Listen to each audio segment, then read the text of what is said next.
Hey, how's it going? Today we're going to be looking at Zelda games out of bounds, and wow, these earlier games, they have some very interesting things going on with them. You learn a lot by going out of bounds, and you're about to see why that is. But before we get to some of the other amazing Zelda games, let's start with Zelda 1. So being able to go anywhere out of bounds has taught me a couple of things in this first game. One is that, yes, no matter which direction you come from, even if there's a giant stone wall, you're going to be able to go to that spot that it would be on the map. There's no sort of weird trickery going on where you have to be in a certain position in order to get to a certain portion on the map. The game genuinely does have its entirety of its map laid out accurately enough that you could do a screen-for-screen map of this overworld and it would be accurate. So then the question then becomes, what happens when you go outside of the boundaries of the map itself? What happens then? Well, really interestingly, there seems to be a failsafe that's programmed into the game. And what happens is whatever screen you try to walk off the map, the game transports you back to the very first screen that you start in the game in front of the first cave that you go into to get the wooden sword.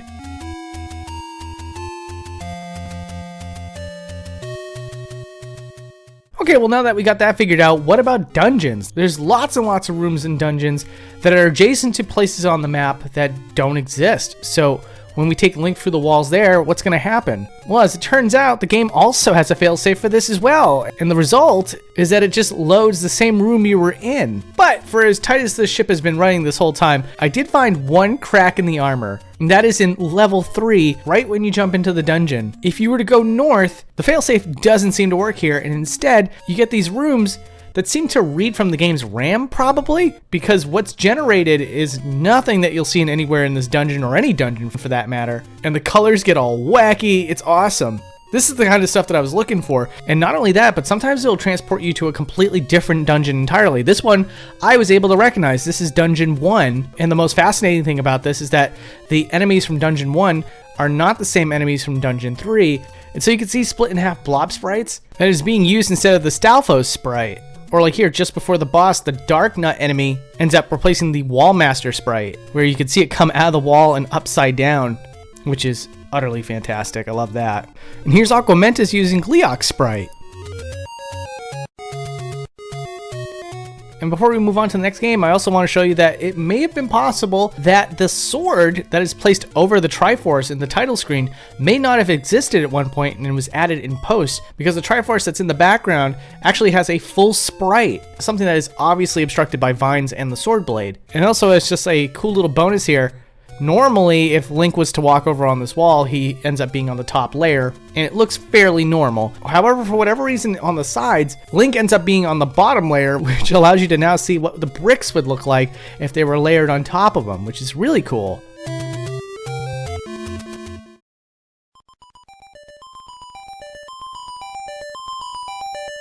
I think one of the most frustrating things in any video game or movie or whatever is when they imply or hint at something that's hidden off screen. At the very end of the Legend of Zelda Adventure of Link, Zelda thanks Link for saving her, and then as the curtain drops, it looks like she leans in for a kiss. Well, let's see exactly what's going on in this scene. So in order to do that, we need to remove the layer that has the curtain. And when we do, we can actually see that Zelda is just giving Link a friend zone hug.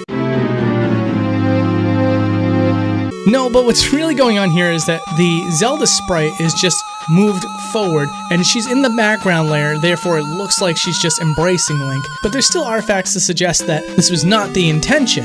For example, this unique sprite of Link holding Zelda's hand remains unchanged even after the curtain drop. So what you're really looking at here is just Link with his hand out, and the Zelda sprite partially behind him.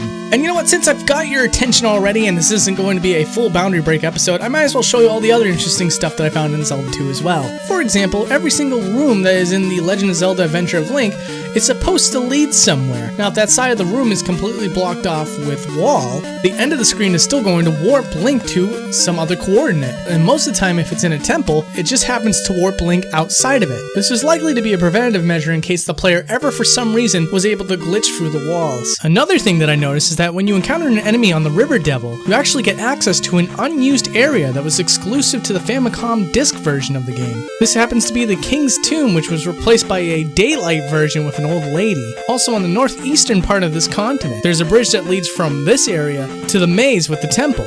But the bridge itself isn't actually connected. Instead, your character lands on a tile that warps you to a different map entirely. And if you were to try to walk the entire bridge without that warp, the bridge ends prematurely. In fact, on the eastern side of this bridge, if you walked all the way left, you'd end up seeing Death Mountain, which is pretty shocking to me. Also, exploring the overworld map can be pretty interesting. Unfortunately, going too far off the beaten path just starts to load in random environment pieces that's never always the same. But one particular cool thing is that when you get to the part of the game where you're supposed to use the raft to get to the other continent, you can see that the raft itself is actually supposed to load the area. Otherwise, you just keep walking indefinitely until you get to the glitchy areas. And also, I just wanted to know what would happen if Link engaged an enemy on a mountain, since that's a tile you can't normally walk on. And if you do, you end up in a graveyard area every single time, and when you leave that graveyard area, you end up in Zelda's chamber. Also, removing layers in Zelda 2 tends to make some really odd effects, and one of the things I noticed is that removing a top layer tends to reveal the next screen over. And if we do this in the very last room of the game, you can actually see that the final room has its own wall, as well as some additional space that the player's not allowed to see.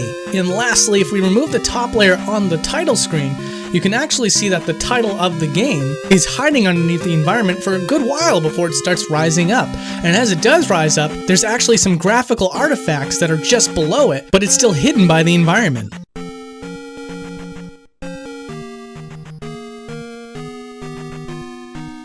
And one last thing for Zelda 2 before we move on, I wanted to show you that south of the original Hyrule, or Death Mountain I guess you would call it in Zelda 2, you can find an area that stores hundreds of river devils. This is so freaking bizarre. And I will say that this is something that's properly stored for whatever reason. This is the sort of stuff I live for with this show. And now onto A Link to the Past. This is when we start talking about maps and things get really, really interesting. So in order to move out of the boundaries in some areas like the overworld, I used a code that allows every tile that's on the map to be cut as if it's a bush, which then allows a clear path for Link. In doing so, we can see certain functions to certain things, like for example, the sky all the way on Death Mountain here, all the way at the top.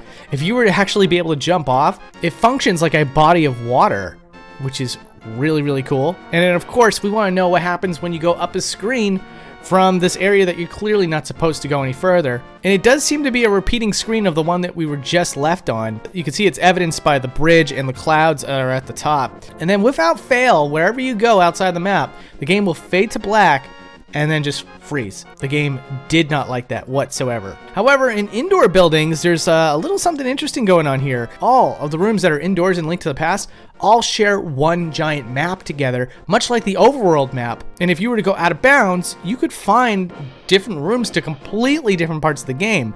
So the question then becomes, where do we find the Chris Houlihan room? And if you don't know what the Chris Houlihan room is, it is a fail-safe room that was developed for The Legend of Zelda: A Link to the Past, and even included a secret message for the player if you happen to find it by accident. Nintendo of America decided to be even cheekier about this and held a contest for Nintendo Power to allow your name to be in this room. And so, Chris Houlihan is the person who presumably won this contest and has now been immortalized in Out of Bounds content. Now that you're caught up with that lore, let's find it. It was actually really easy to find. It just happens to be one room to the right and one room north of the cathedral room. You get that far in the game? So, like, as long as you can clip Out of Bounds, you can reach the Chris Houlihan room pretty easily. And speedrunners have actually documented this underground map with the express purpose of being able to navigate it for speedruns. So, thanks to that effort, I can do a zoom out of the underground world of A Link to the Past and show you what that would look like in its entire glory. One other thing I want to show you guys that's actually really funny is that the blacksmith that normally tempers your sword has a chimney that has smoke blowing out of the stack. And I wanted to see what would happen if I touched the smoke, but funny enough, it wasn't the smoke that was interesting, it was the chimney itself, because that object shares the same functionality as a door. So when we touch the chimney stack, it opens up and gives you this garbled mess of sprites. And with that, now let's move on to Link's Awakening. Link's Awakening is a fascinating one, folks. I am so excited to talk about this one with all of you. Alright, so first of all, what happens when you touch the edge of the map this time? Well, touching the edge of the map this time will show you that Link ends up on the opposite end of the entire map. Pretty much any direction that you'd like to go, Link will just end up on the complete opposite end. which is something I was not expecting, not after A Link to the Past showing the garbled mess, and the original Legend of Zelda showing that it will warp you somewhere. I'm really surprised that this time around, it just loops you to the other end. It's really cool. And now here's the juicy bit. Indoor areas, dungeons, they have their own separate map, just like A Link to the Past did. However, this game has 2 underground maps, depending on which indoor area you start with. And there's all sorts of crazy stuff that can happen as you go through all these different rooms that are not supposed to share sprites with each other. And funny enough, completely by accident, I ended up finding an unused room in this game. I had to do some cross research to see if this was ever discovered before, and it turns out that not only is this one of many unused rooms, but there are many unused rooms that make up an entire floor according to the cutting room floor. That room, as well as these rooms that are pictured here, belong to an unused 3rd floor in the Eagle Tower, which I am shocked by. But not only that, I also want to talk about some rooms that are very confusing. This one here is one of those underwater rooms, you know, like the one you would go to get to the Angler Cavern. Well, this one has 2 moblins that are just sort of sitting underwater, and it took me a long while to figure out what these sprites were actually supposed to be. I kind of figured they were going to be fish because this is clearly the map that is used for when you go fishing. However, it turns out that these 2 moblin sprites represent the fishermen of all things. The moblin that's moving would normally be the fishing rod, and the moblin that's standing still is the fisherman himself. You could see that if you were to look at the fisherman in his correct spot and with his sprite properly mapped, that his fishing rod moves and his sprite can change based on where you talk to him. This is all figured out because when I talked to the stationary moblin, he has the same dialogue as the fisherman. Naturally, I chose to do the fishing minigame in this weird, bizarre spot. And what ends up happening is that the game actually brings you back to the fisherman on the outside instead of, you know, taking you to the fishing minigame, which is really funny. Also, what's really fun is that if you go to different rooms when you load a particular room, the sprite from the original room that you came from might end up spawning on other characters, and so you might find something like Marin trying to attack you in the woods, or one of the villagers just being all over the frickin' place because the game just maps that particular sprite to one character only. And then here's something that's really cool for you. The Garaya normally is pincered between a table and a wall, and so you'd never be able to get behind him to talk to him. However, despite the fact that he is a unique sprite and wouldn't need to have a sprite for looking behind him, if we boundary break into the wall and talk to him, we can see his little tail that has never been seen by the players. All right, let's move over to the all-time classic, Ocarina of Time. So, in general, I'm going to be doing this episode in chronological order, but I wanted to start off really strong with you here and show you something that I thought was really interesting. So you might be able to recognize this place. It's one of the grottos in Ocarina of Time, one of those places where you fall down a hole and you get a little bonus item. Well, what if I told you this? When you take the camera outside of any grotto in Ocarina of Time, technically speaking, every grotto that is designed for this game is all stored in one map. And what you're seeing right now is where all those grottos are stored. Now, you wouldn't normally be able to see this in-game even if you could clip outside the grotto, because the way that the engine typically works is that it would hide all the other grottos if you're in the designated grotto that you're supposed to be in. This is also the case for dungeons, so when you see any zoom outs in this episode for any of those, keep it in the back of your mind that there is a special exception being made so that you'd be able to see this.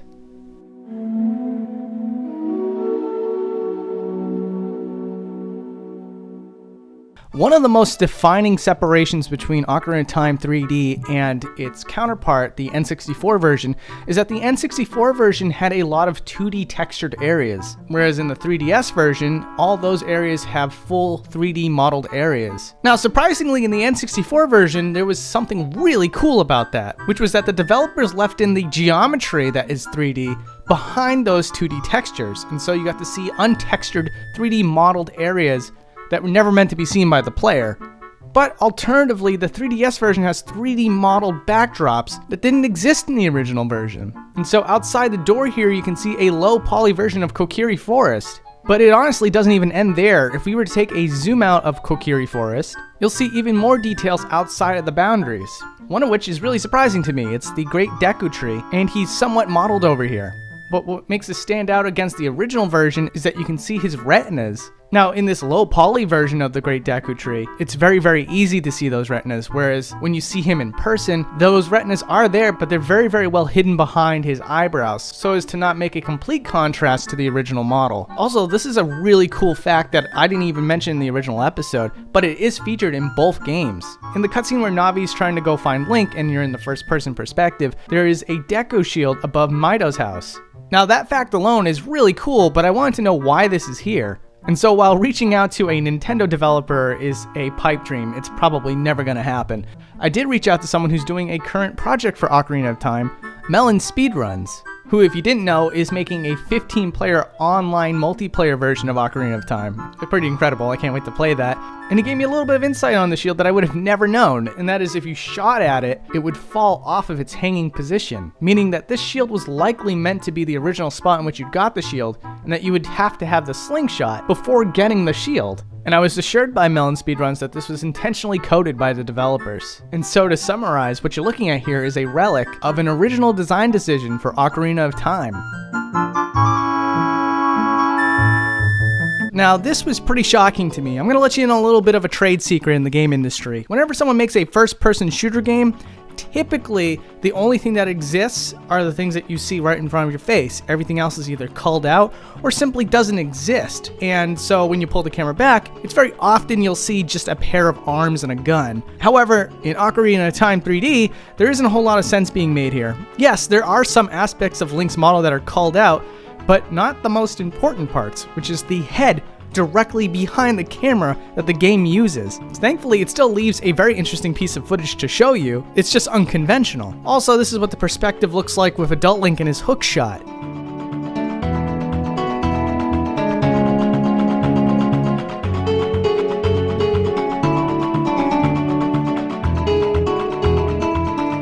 So this whole section is just going to be dedicated to the Kingdom of Hyrule. The Hyrule Marketplace, the Temple of Time, all the areas inside of that umbrella. And the first thing I want to start with is the Hyrule Marketplace. Now, in the original episode for the N64 version, this was the highlight moment. Once again, the developers used 2D textures to depict the marketplace, and when you took the camera outside of its intended boundaries, you got to see the entire marketplace with that green 3D geometry. But there was one major drawback to that, and that was that we couldn't explore this area with a very limited camera. Well, thankfully, in Ocarina of Time 3D, the camera is still limited to the player, but it's fully 3D modeled. And so now taking the camera anywhere we want allows us to explore the marketplace in the way it was intended to be for the very first time. Now, some of the major differences that you'll notice here is the textures for the market people that you normally can't see from the front of the face has been removed. See, in the original game, there were some really, really low quality textures for these eyes and mouths, but here in the 3DS version, it's completely gone. Also, once again, instead of a 2D texture to represent the castle off in the distance, there's 3D depth illusion being used. And the side alleys are a particular treat. You can now look at all this environment from any angle, though some aspects of this are not shown on all sides, like the hanging clothes. If you try to look at it from the unintended angle, you're not going to be able to see it. And the outside of Hyrule Castle is generally the same. In the original game, there was a lot of 3D geometry used, but of course, once you got to a certain angle at the castle, you'll notice that it's not modeled on top of the roof. And the same can be said for the 3DS version as well. But the major difference is off in the distance, you can see a texture was used, whereas in this one, there's some low poly models at play. But by far, the biggest inspiration behind this entire episode is the Temple of Time, because it is fully modeled this time around. Or at least that's how it appears at first glance. Now again, in the original game, 2D texture, so there was no way to really explore the Temple of Time and kind of get an idea of what the developers intended for you to see when you're looking at it. But in Ocarina of Time 3D, I can now manipulate the camera in various angles to better immerse yourself into what this area is supposed to feel like. Though if you were to take the camera on the complete opposite side of the temple, you'll see that there's no modeling on this side. Once again, because the camera would never be angled in such a way in which you would be able to see it. So to save on resources and time, it's simply not there. And also, the castle courtyard has some additional details that were not in the original game. One of which being a hallway on the inside of the building that lines along all the windows. And it's all interconnected all the way to the very end of this whole segment, which is pretty impressive. Also, fun little fact that I don't even need to show here. If you were to go at the castle courtyard at night, the guards catch you immediately, which is something you can experience on your own. But fun little fact, only a fraction of the castle courtyard is actually modeled when you go there at night, as opposed to here where it wraps all the way around to Zelda's courtyard. And speaking of Zelda's courtyard, there's a new room used here for the Mario cameo. I think a lot of you know that if you shoot the slingshot at the window on the right, you can hear a little Mario jingle. And in Ocarina of Time 3D, instead of showing portraits of the Mario characters, they instead set up a Mario level. And taking the camera inside the window can show you that there's a lot of environment here that the player would never get a chance to see. Meanwhile, on the opposite side, there's supposed to be a room that in the original game was in fact better set up than it is here. But something that I didn't cover in the original episode that I'm happy to cover here is what happens to the guard who throws the bomb at you. Looking at it from this angle, you can see the guard pokes himself out, throws the bomb, and then once he's out of sight, he disappears again. He's also a very special type of guard that's also used when looking through the window at Ganondorf in the same scene. What makes them special is that they're not modeled on all sides, they're only modeled in the front. Here's a viewer request that was a very long time in the making. It's a zoom out of the Lost Woods. Now, the reason why I never included the Lost Woods as a zoom out before is because when you zoom it out, there isn't really a whole lot to see. Like I mentioned earlier in the episode, on certain maps, there are rooms that decide what you see at any given time, and in the Lost Woods, once you're in that one quote-unquote room, the other ones are made to be invisible. But the cool thing about this is you see those black cones and black squares on the ends of each entrance and exit? Well, the cones will always bring you to a new map, whereas the squares can simply load a new room. But that's not what you guys want to see. You want to see the entire Lost Woods in one shot. Well, once again, thanks to Jasper's help, we can make that a reality. And so with that said, here is a zoom out of what the Lost Woods would look like if all the paths were shown at once.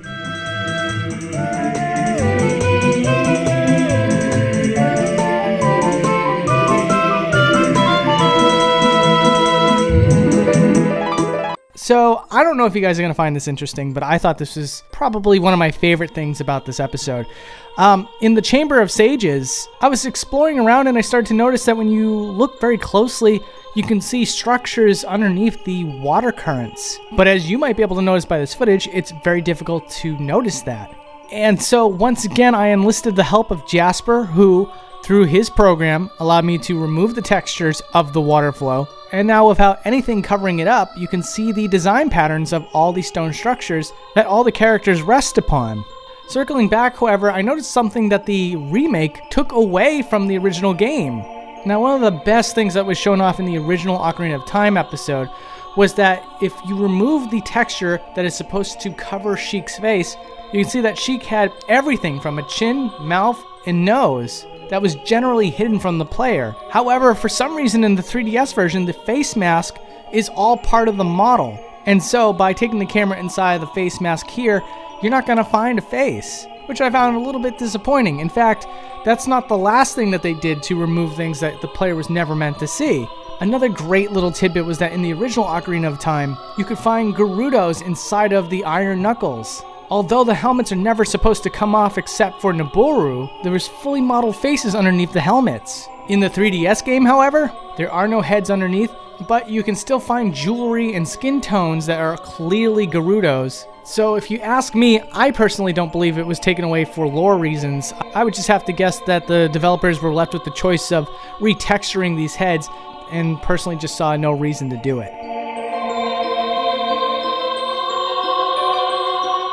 This whole section is going to be dedicated to bosses and mini-bosses. And the first one I want to talk about is Phantom Ganon. Before you trigger the cutscene with Phantom Ganon, you'd be able to find his model hidden underneath the stage. This is something that game developers do so that they can immediately call upon the actors for whatever scene they want to use them for, without having to do any sort of loading. And a lot of people on Twitter ask me, how does it work exactly when he goes through the paintings? Well, it's pretty fascinating. The paintings themselves obviously have no 3D depth. What the developers had to do here was squish the geometry of Phantom Ganon so that you can't catch any 3D depth of him by looking at the scene from various angles. And then rather than move the character model through the geometry of the painting, the developers had to slowly pan the character model upwards to give the illusion as if he is running off into the distance. And when the real Phantom Ganon comes out of the paintings, the size and shape of Phantom Ganon then restores itself. And for the Fire Temple boss, there's a lot going on here. First of all, before you engage with him, you'll see that all of his geometry is also squished up, but in a kind of different way, because the upper portion and the tail end remain in their original shape, whereas most of the body is all bundled up, and you can see that it creates a really strange effect. During the boss fight, however, you know that the character goes into the ground, and when that happens, you can see that the boss coils up like a snake. In every instance in which it pops out of the ground for you to attack it, the body is completely straightened out underneath the ground, revealing to the player just how massive its length really is. Also, bonus thing that's not really a boundary break subject, but if you were to slow down and zoom in on the footage of Shadow Link and take a very close look at his shield, you can see that Shadow Link's Triforce pieces are separated from one another. In fact, the entire texture of the Hylian shield is slightly different from that of Link's. Because I got a lot of requests for it, here's what the well boss looks like from underneath the ground when it starts to spring up.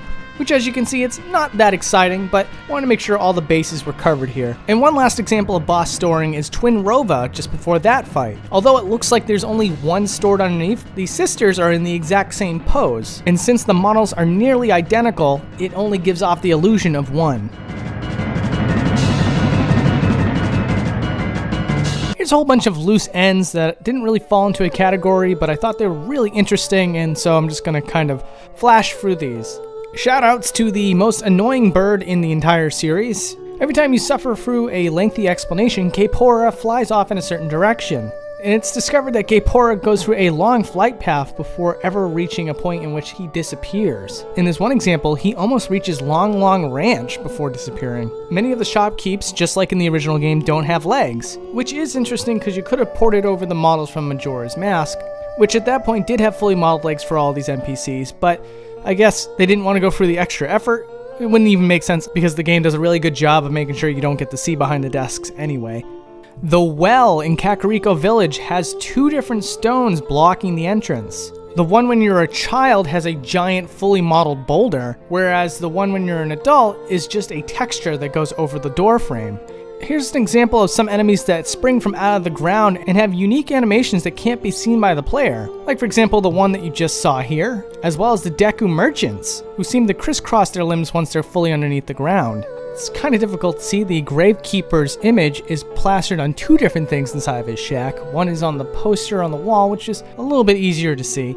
But nearly impossible to see is the book that's on the desk here, also has the same image. The logo for the game is 3D. Now I know that's not really exciting. The game is supposed to be 3D and uses 3D depth. However, the back side of this logo is fully modeled, which of course is something that the player can't see. When Darunia goes off camera during his first appearance in the Fire Temple, the truth is he never opens that boss key door. Instead, the character model just slides right through the geometry and continues onward into the void. The way that the twisted hallway works in the Forest Temple is a little more interesting than you'd think. The illusion is pulled off by twisting the entire room as Link walks down the hallway. This is evidenced by the fact that the door that Link is supposed to get through remains stationary and in place, and it's not until Link gets to the end of the hallway that the entire room starts to line up to where the door is.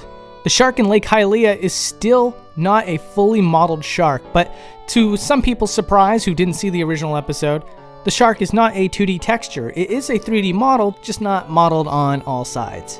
In the Spirit Temple, there's an obstacle in which the environment shifts left and right and you're expected to climb up it. Well, if you were to pan the camera all the way back, you can see that the textures extend far outside of the room itself, leaving behind this honestly kind of funny image.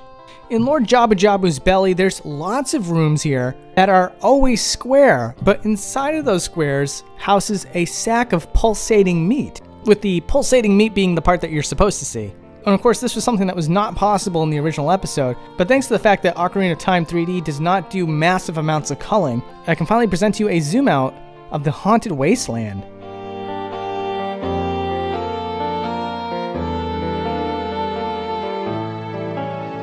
And here's a gorgeous zoom out of the entirety of Hyrule Field.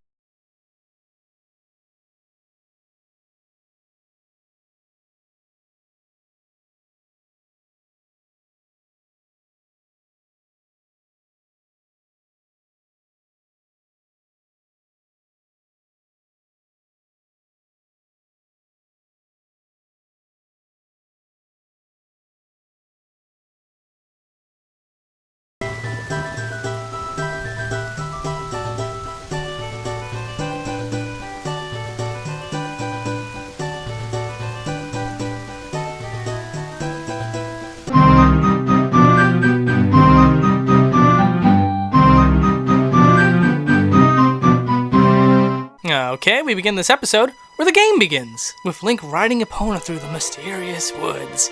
Ooh. Well, you know what? Let it be a mystery no more. I realized that some scenes would look a little bit weird without some context, so I decided to put the original video in the corner down below. So how about it? Is there anything cool in this opening cutscene?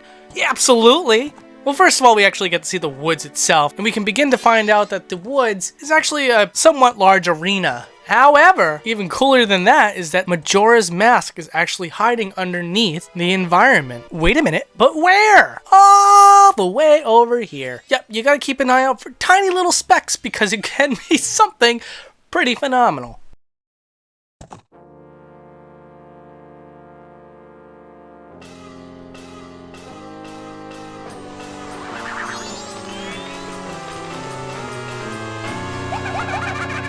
So you know that scene where Link falls down the giant hole and he clearly should have met the big croak in the sky, but instead he has that weird psychedelic scene from Dumbo?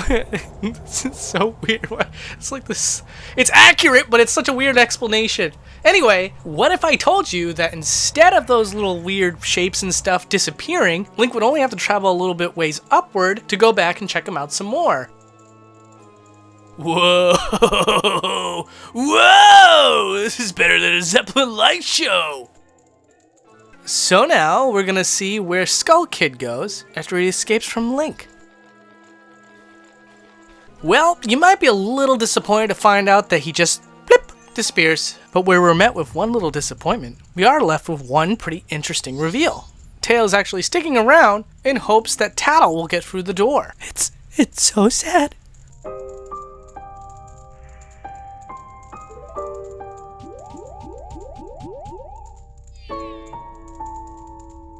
So where are we now? We're inside the potion shop. But why are we in the potion shop? Well, that's a great question. Do you remember this witch from Ocarina of Time? You may recall that this witch was rather short in that game. Yet here in this potion shop, she towers above you quite well, doesn't she? Wonder how she pulls that off. Oh, she's standing on a box. And not just any box. It's a box full of oranges. And I ran over this game with a fine-tooth comb, and this box is nowhere else in the game. Alright, there's something particularly odd about the Iron Knuckle. So what's your gut telling you? That there's someone underneath that armor? Well, it's a good thing you went with your gut, because you are exactly right. So once we get past the helmet armor of the Iron Knuckle, we come to find that it's Naboru. Is it pronounced Naboru? I hope so. But what's Naboru doing in this game? My guess is that they reused the Iron Knuckle from Ocarina of Time and didn't bother to throw out the model that's underneath the Iron Knuckle helmet, hence Naboru is in this game. Now it makes me wonder if she's in the Ocarina of Time one too. Well, we're not doing that episode, so I guess we'll find out another time. Now it's a little bit hard to see because the camera is zoomed in so far. However, upon close examination, Naboru is actually wearing a chainmail coif. Is it pronounced a coif? Ooh, I am just all about my pronunciation today. Yeah, hopefully I got it right. Anyway, she's wearing a chainmail coif, and the model seems to go all the way down to her chest area. So just think about it. Every time you kill an Iron Knuckle in Majora's Mask, you're actually killing Naboru. Poor girl, she just doesn't get a break. Okay, so this one's a little bit strange. When I was trying to get to the top of Zora's domain, I fell through it, and once I got to the bottom where the water is, there are red tiles scattered all about. Why are there red tiles? I'm not entirely sure, to be honest. I checked the internet to see if this was discovered already, and actually it was, and it's theorized that these were used to measure distance. One of the tiles actually has a texture to it, which is kind of strange. It almost looks like, and I know it's not, but it kind of looks like the red rug from Super Mario 64.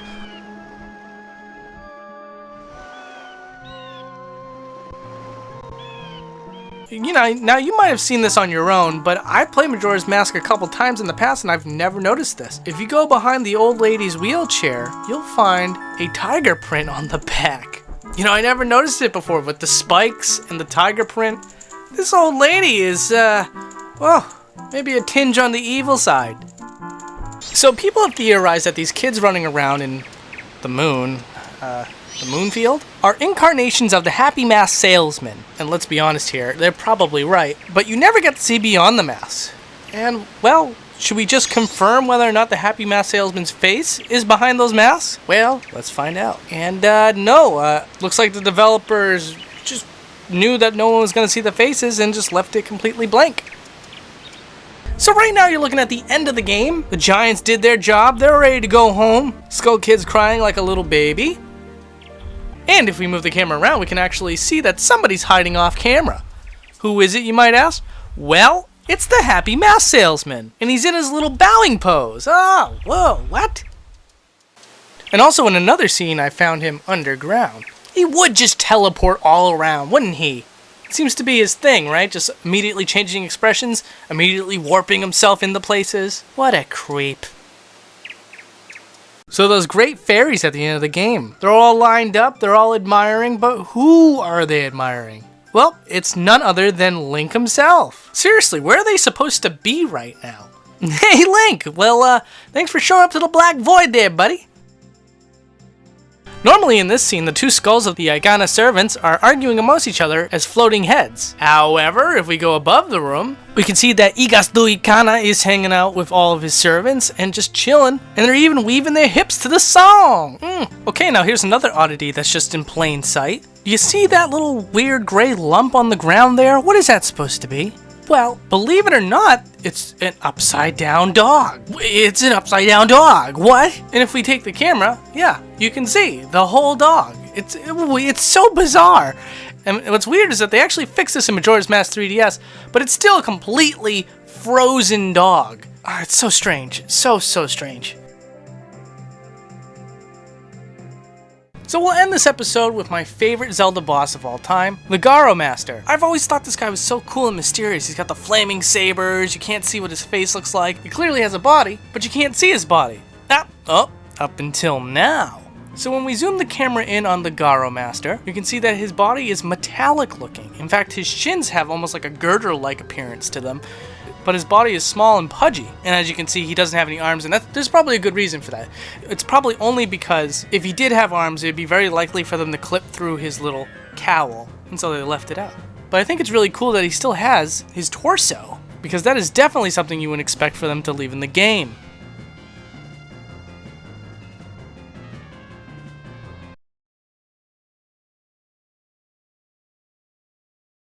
Ahoy, land ho! So the very first scene that we're going to be looking at today is Dragon Roost Island, and it's one thing I missed in particular. It's the Great Valoo. Now, if we travel up to the top of this mountain here, we can see Valoo, which is neat in itself, but it's no big surprise. What's really interesting here is that his tail looks like it's stubby, but there's more to this than meets the eye. Because if we zoom the camera really close, we can actually see that his tail is still there and fully intact, it's just shrunk down to an enormously tiny size. And the reason for this is because one of his animations shows him roaring, and the animators had his tail move forward, but it's very clear by the angling that if they left it the normal size, that tail would be clipping through the mountain. And so their solution to that was to size down the tail to such a size and length so that when the animation plays out, it steers clear away from clipping through the mountain.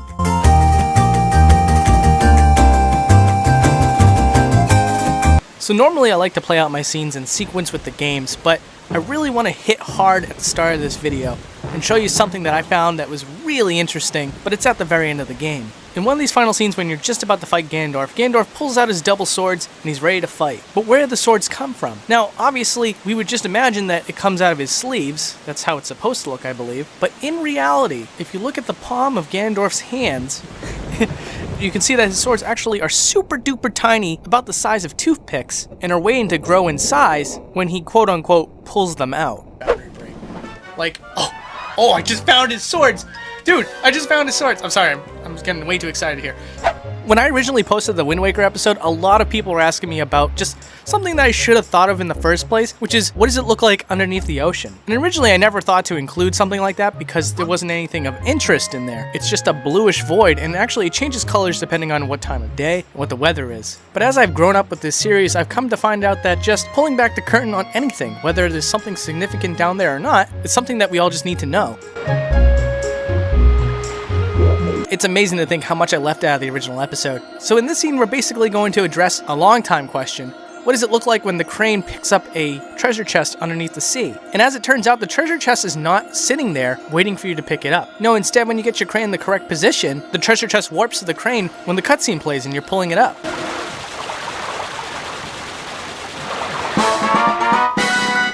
Now here's some footage I was able to salvage. It's of Jaboon, not Lord Jabu Jabu. I'm not making that mistake again. Anyways, in this scene we check out inside of his mouth, and we also go below water level to see that a lot of his body's actually there, although the art team didn't finish his tail end. And by far the coolest thing about this scene is that we have a cinematic King of Red Lions and a player King of Red Lions outside of the boundaries. Now we're going to take a look at the Forest Haven, and what's really cool about the Forest Haven is that you're never really given a good chance to see the top of the island. What the top is supposed to be is the top of the Great Deku Tree himself, but instead we get a weird thorny texture. But just for the heck of it, I also included an overhead view of the inside of the Great Deku Tree's room. Another very popular request was to see what's above the forest area in Outset Island. And as you can see, there's nothing there. This is something that I saw when I first made the episode, and again, this is one of those things where, since there was nothing of interest there, I didn't think to include it.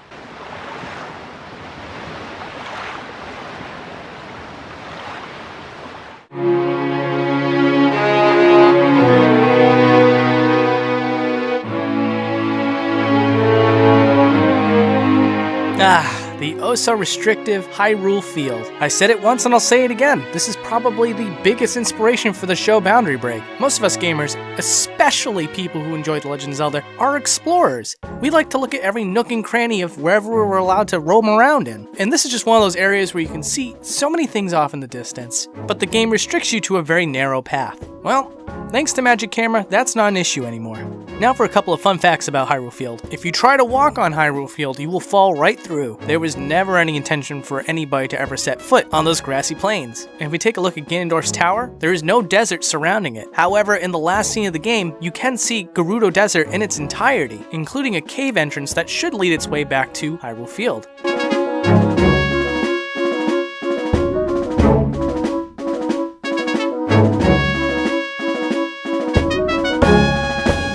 Now here's something that was hidden away on Hyrule Castle itself. Behind the trees and pillars, there's actually staircases and doorways that lead into the castle. Now, it's my belief that this was intended to be an area that Link could at one point get to, because it very deliberately leads back into the main hallway that you first see when you go inside the castle. There's a downstairs and an upstairs. But part of my theory is also that they decided against it, and to cover this all up, they threw in some trees, and they actually injected this piece of architecture that covers up the third floor.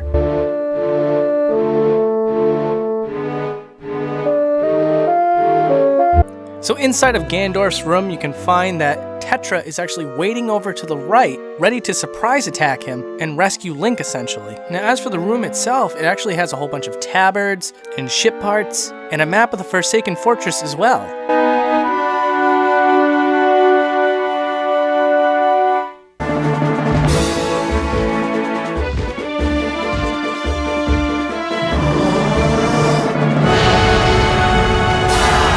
So one of the better scenes that I had to re-include was what happens to Ganondorf when Valoo burns down his hideout.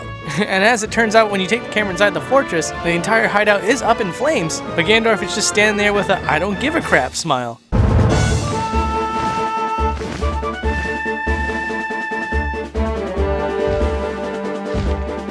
So remember that Gerudo Desert that I mentioned earlier in the episode? Well, it's amazing how much desert is actually here that you never get a chance to see. But over here is that cave entrance that I mentioned. It's very clear that at some point in development, the player was meant to go through that cave, and whether this was supposed to be an environment that you could walk around, or more likely an environment used for a cutscene, they decided to leave it out.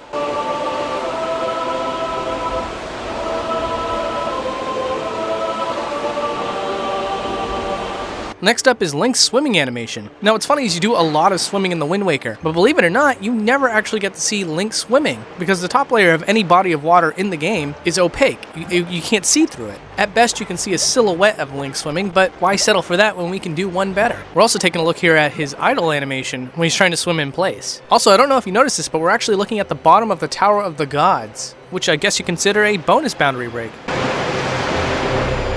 Now we're going to take a look at Mother and Child Island, because when you're finally able to reach this island, you're trapped inside a giant wall. In fact, you're not even allowed inside without essentially warping here. So the question then becomes, what does it look like outside the walls? Well, I'm very happy to report that there's no trickery here. This island does exist cohesively with the Great Sea of the Wind Waker. So if we were to escape, you can see that the only thing that really changes is the atmosphere. The sky changes from that moody lighting back to daytime.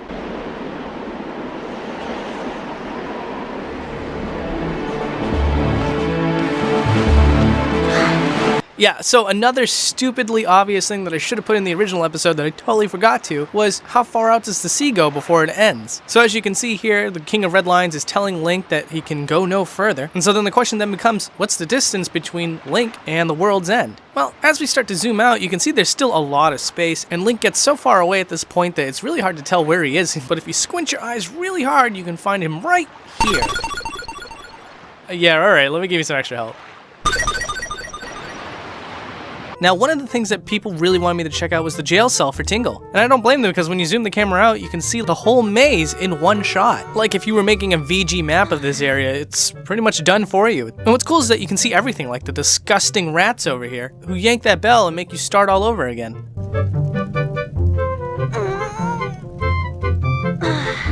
So now we're going to take another look at Mako, or Mako. I'm going to go with Mako. So in the original episode, I pointed out that Mako actually has eyes underneath his glasses. But back then, I had no way of removing them. And unfortunately, even today, I have no way of removing them. It's because the glasses are 3D models, not textures on top of the model. But I still found a solution that really shows off his eyes. If we take the camera inside of Mako's head, you can see his eyes on the other side of his face. So I guess that's one way of seeing Mako's eyes on his face, or in his face.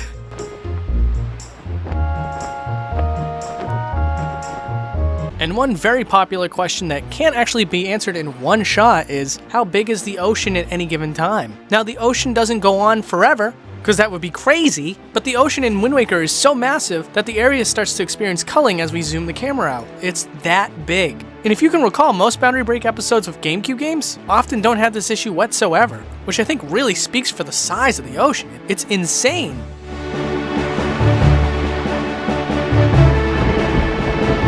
And of course, how could I leave out one of my favorite discoveries from Boundary Break?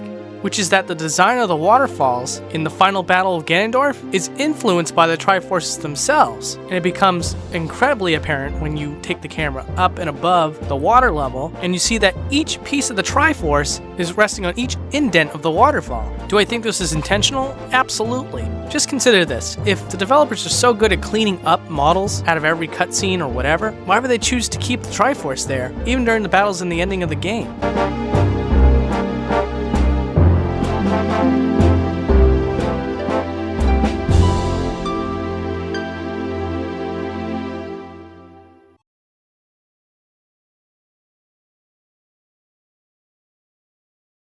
So the very first thing we gotta talk about is Ganondorf's cursed eyes. No other character does this in the game, I've checked, but for some reason, Ganondorf is animated a little bit differently. Whenever there's a scene where the camera is pointed at only one side of Ganondorf's face, the other side tends to have a neutral position, which creates this cross-eyed look. It's freaking goofy and hilarious. It's pretty much one of my favorite reasons why I do this for a living. But before we move on to the next scene, I just want to show you that there's more than one scene that involves Ganondorf's goofy eyes. Here's one where it's completely crossed together.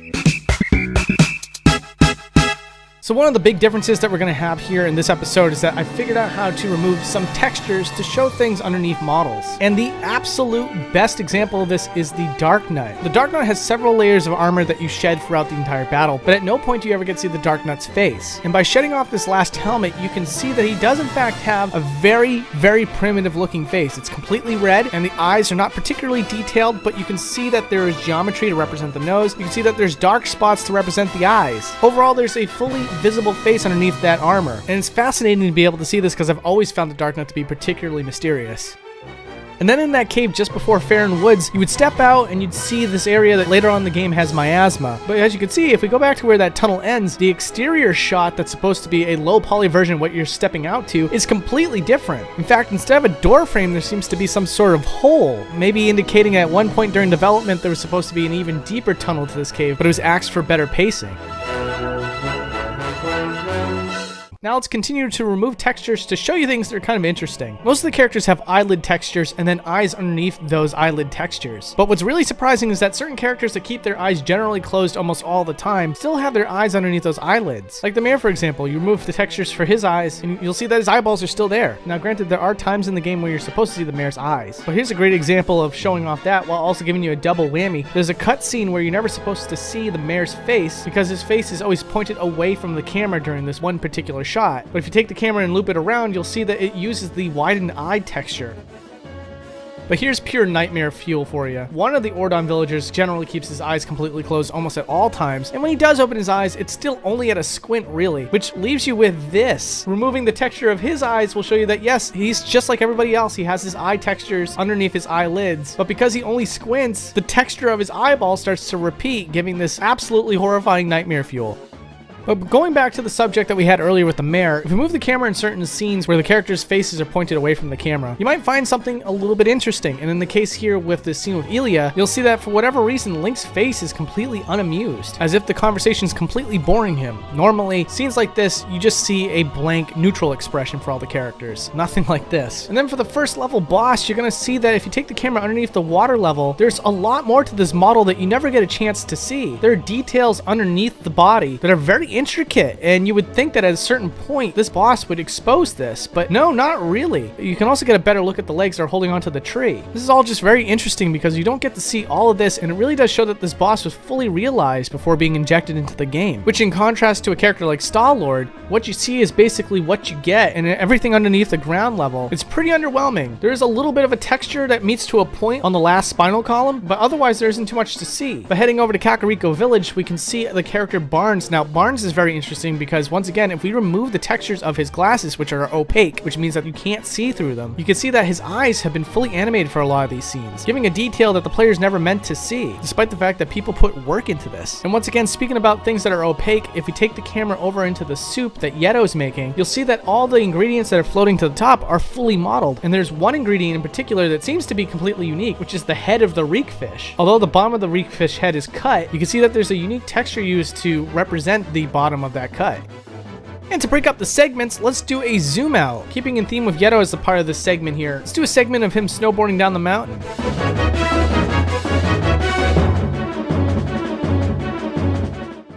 And you know what? That was a little short, so let me spoil you a bit and do a zoom out of the snow peak area where there's supposed to be a massive snowstorm. Here's the snowstorm completely removed and also a shot of the entire area.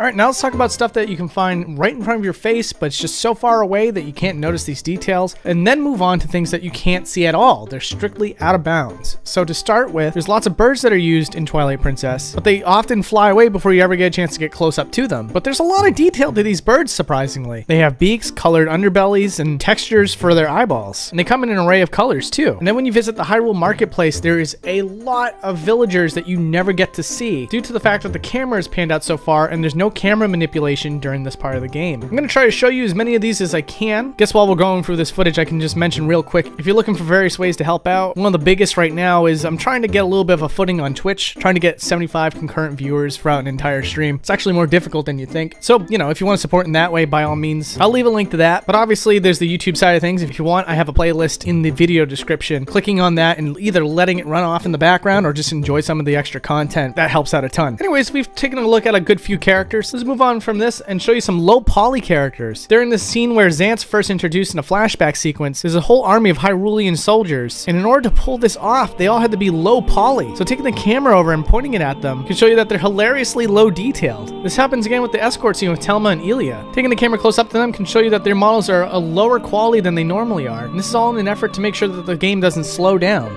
And then out of bounds, we have this shop here, and there's a whole room in the back, and of course, I'm all for exploring rooms that you can't access. And while there isn't too much to see, there is definitely a couple boxes that are completely outside the player's view, including two that are just floating above near the ceiling of the room, which is very odd. It's possible that these boxes used to be placed lower into the player's view, but then it just looked a little too cluttered maybe, and so they were ordered to move the boxes, and rather than mess things up by deleting them, it's possible they were just moved upwards. That's just a guess though. And then in the very first area of the game, you can barely see this, and most of the buildings you can't see at all. But moving the camera past the tree line in the very first area of the game, you can see a low poly version of Ordon Village. Now you can tell this was hastily slapped together. Not a lot of effort was put into these models, which again, that's okay, you can barely see them anyway.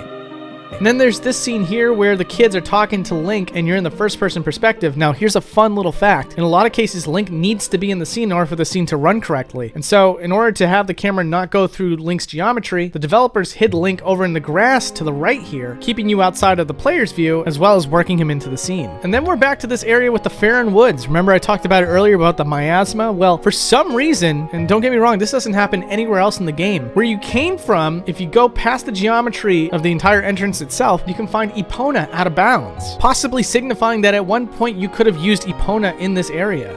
Now this one is pretty funny. This is a cinematic scene where you first meet Midna, and yet again, it's a first-person scene. So I get curious and I pan the camera back, and I find that the chain that Link is supposed to be attached to is almost completely vertical with no Link attached, which got me curious. Okay, so the chain is sticking straight up, and I'm left to wonder, is Link anywhere up above? And that definitely yielded some great results. During this one little scene, Link's character model is stored up above, well outside of the geometry of the jail cell.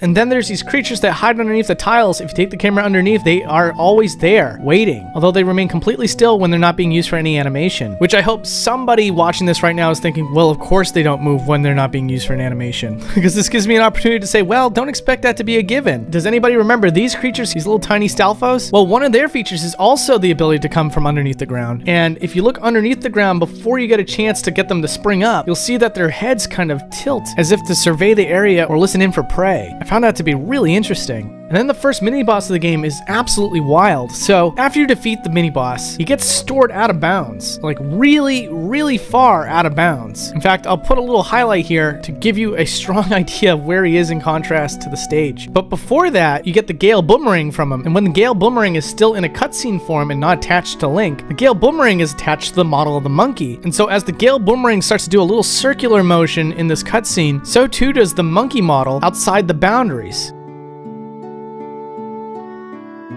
And then we have these scenes where Wolf Link is smelling the scent of whatever he's looking for, whether it be the kids or Elia or whatever. And so in this scene where you get the scent of the kids, and it does a scene where it shows the kids, they actually have a black cube stored out of bounds, and all the kids are housed inside that black cube. This is so that the scene doesn't have to load them up in any sort of way. They're preloaded, and all that has to happen is that the camera moves inside the box. And so I just showed you where it was for the kids. Let's show you where Elia is in relation to the scent. Again, not too far away, just tucked much further away so it's not clipping into any geometry like the last one.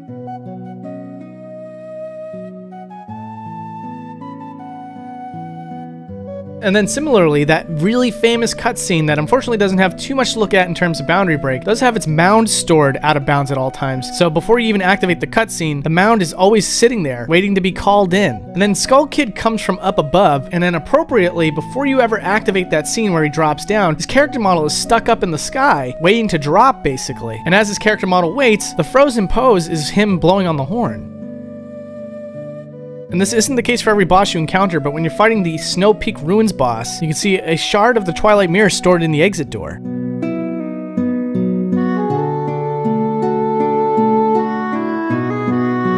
And with that said, let's do a zoom out of Hyrule Field.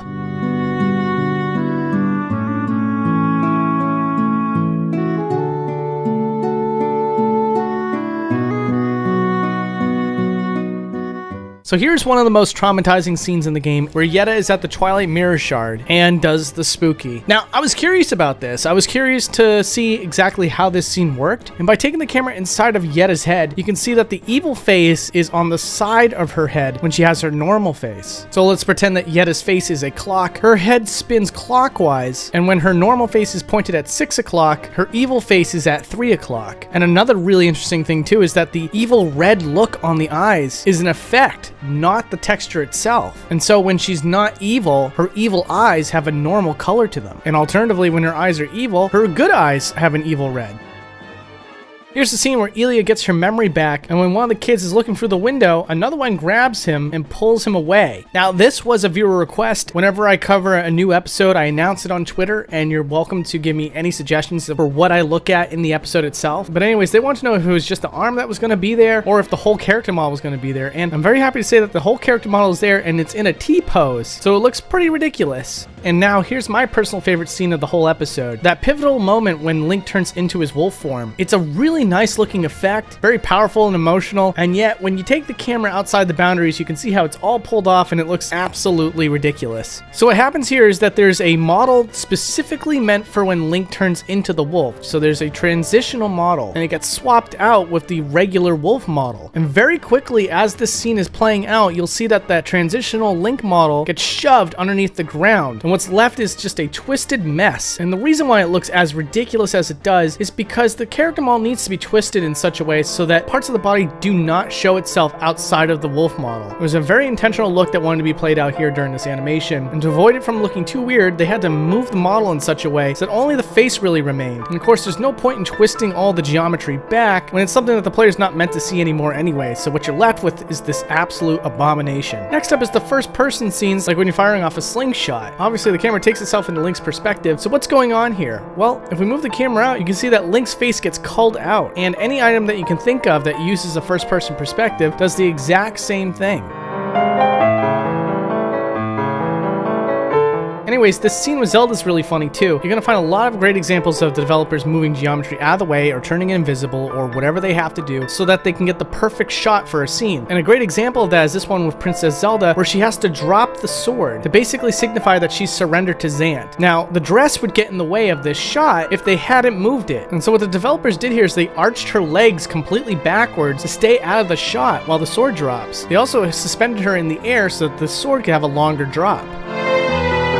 And here's another example. You might, honestly, you might like this one more than I did. Here's a scene where all you're supposed to see is Link's face with Midna's hand on his cheek. And to keep Midna's head from getting into the shot, they shrunk it down. What's really funny about this shot, though, is that for some reason they did not shrink down her jaw. So she has a massive, massive jaw and a teeny tiny head.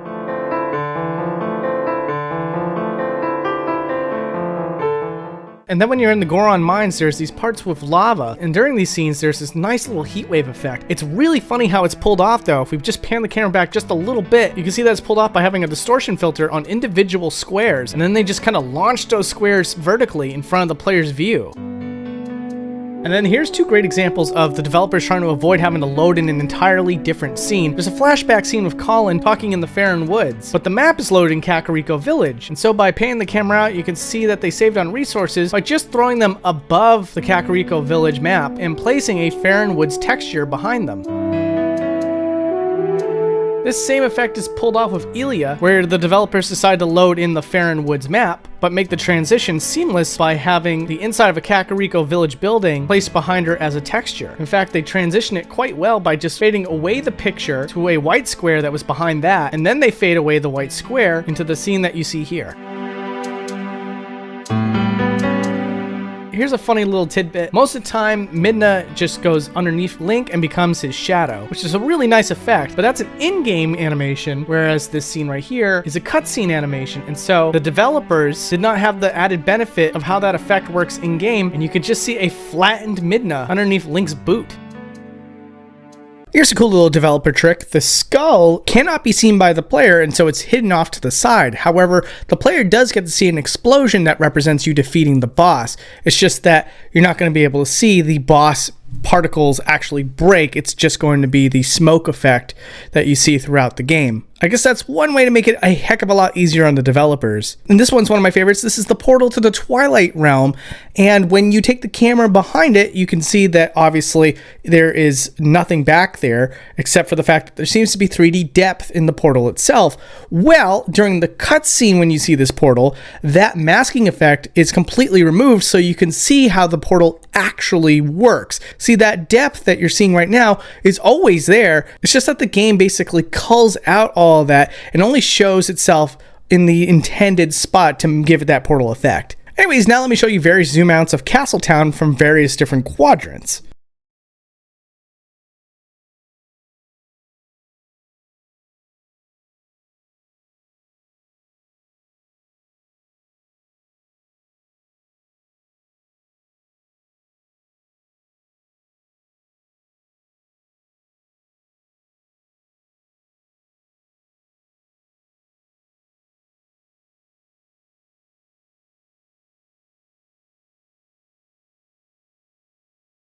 And now let's just talk about some straight up weird stuff. In this very early scene here, Link is riding in on his horse and Elia spots him and starts running towards him. Well, just off camera as Elia tries to run towards Link, her body stops a little later than her head does. But of course, it's still all connected to the same model, so you get this, which that's wonderful. But also in the same scene, you have Link here, and you get this nice little scene where Link is riding in on his horse. And what is really funny is that as the next scene comes in, Epona stays in place, but Link keeps repeating that same animation over and over again, riding an invisible horse until he eventually gets to the end of the animation and looks like he's synced up with Epona once more. There's this one little scene here after you get the sword and shield with Midna, and the shield is over Midna's face. Now, I could take the camera and peek it through to show you what her expression looks like, but then there's a scene just after where the developers did not want Midna in the scene, and so they stored her way off into the distance. And thankfully, by doing so, the shield is not over her face anymore, so we can get a nice clear view of what her face would have looked like with the shield over her face. And for some reason, she has this really wide grin to the point where it breaks her model a bit. Here's a scene of Link riding in on his horse to go save Colin and the rest of the kids, and due to the fact that the camera is positioned above Epona, the developers did not bother to animate the front legs of Epona, making this. Sorry. Because it's off camera, there's no reason to animate the front or hind legs, which makes for a very interesting animation cycle. Next, we have this scene here where Link is holding Colin, but of course, Colin's head would be in the way of this scene, so the developers moved Colin just a little bit outside of the way. Standard stuff. We've been talking about this all episode. But here's the absolute most ridiculous thing I've ever seen. There's a little bit of a scene here where Link's hand is on Colin's shoulder. Once again, you don't want Link's head in the way of the camera. And so to circumvent that, we have some sort of Japanese monster version of Link to pull this off. I'm so sorry to the small children watching this video right now.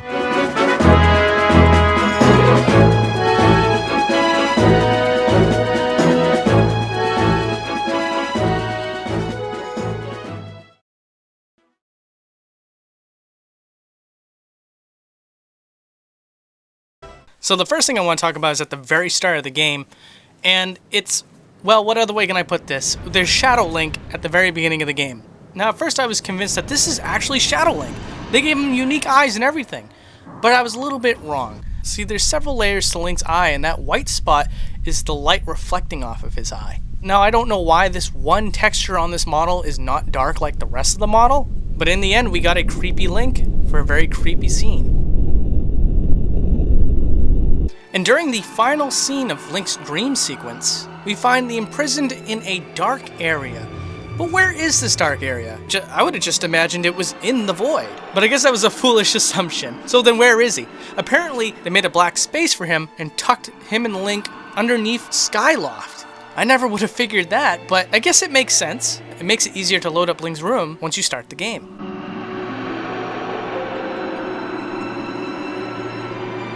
Gotta apologize if this seems a little disorienting. The camera moves around a lot, but it's all for the purpose of showing you what happens to Zelda's bird after it delivers her letter to Link. In a lot of instances, the animators for Skyward Sword just stopped animating whenever something was off screen, and this actually happens quite a bit in this game, which you'll notice very soon.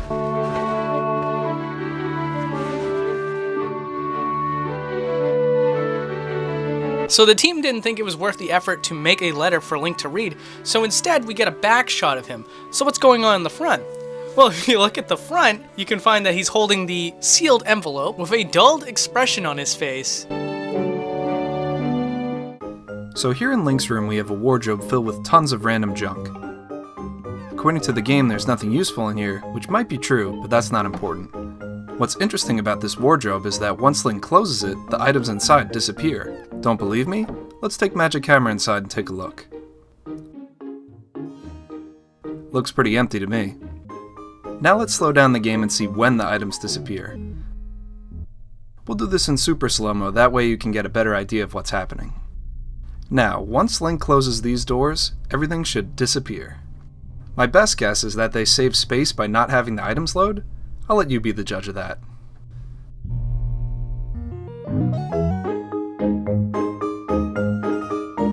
Alright, it's time for some more cinematic shenanigans. And in this particular scene, Zelda's attention is caught by her father, and the camera is at a very specific angle.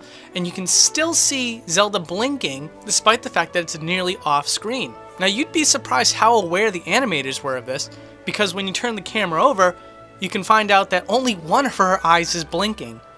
which makes it look like that she's got a twitch in her eye. Oh, I'm so reminded of the Twilight Princess episode right now.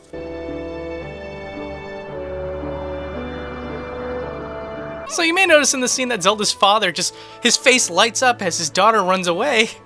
And you may be wondering to yourself why, or maybe you never did, but you might find this funny. The moment that he makes this expression, if you zoom the camera out, you can see that Zelda... I don't even have words for this.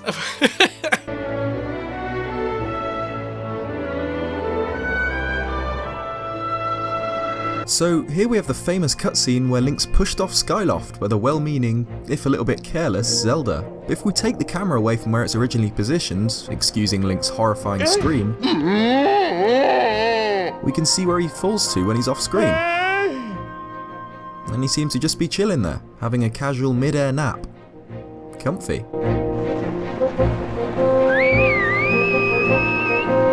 You know, one thing I've never shown in any of my Zelda episodes is what it looks like from a different angle when Link gets a new item. Now granted, Wind Waker without my help actually already kind of showed you what this looks like, but it still remains fascinating to me in a completely different game. And to me, it just made sense to share it.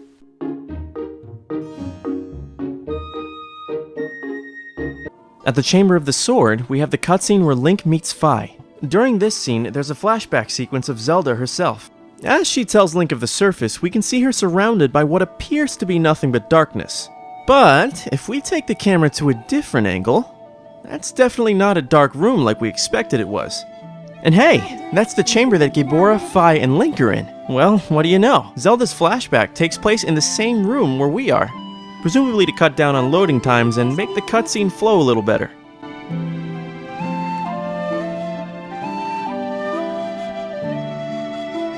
Birds! Oh, these are some pretty awesome birds. They got the little quail thing in the front, just like the kikwis. I probably pronounced that wrong, but I'm not even worried about it. But in this scene, we're not going to be just talking about birds. That's right, kids. We're going to be talking about the birds and the bees. So if we zoom in over here, we can see the beehive, and there's actually fully modeled bees that attack Link when he gets near the beehive. Now, it's a lot easier to see what these guys look like up close when it's not pure chaos and they're trying to kill Link.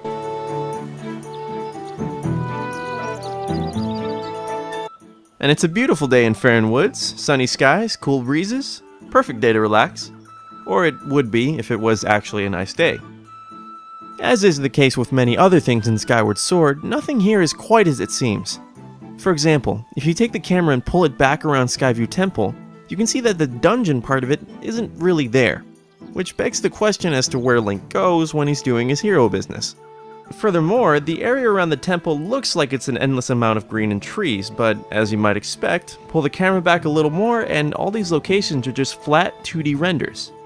Looking at the environment from this angle, you really gain a sense of appreciation for how Skyward Sword used the most out of the Wii's technical limitations to create a world that feels alive and full of adventure.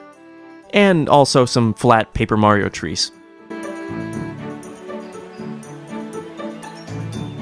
Now granted, we got a good look at the back end of the Skyview Temple in one of the earlier scenes, but we didn't get to see what happens when we take Link through there. So if we get over the gate and start walking around, we can see that, oh, okay, we walked through a tree, that's unusual. Oh! So this was either incredibly incidental or incredibly meticulous on the part of the developers. If you take the camera through this grating, normally you'd find nothing on the other end. But in this case, when you take it through the grating, you can actually find an opposite side grate that goes into another room in the dungeon. Now we're taking a look at the large central room in Skyview Temple that has the Stalfos fight in the center. What I didn't know was just how bright this temple really is. Once we take Magic Camera around, we see that there is a filter applied that makes the temple a little bit darker. The size of this room is huge too. Taking the camera around and seeing just how massive this room is without having to use the beetle really gives a sense of the temple's true size.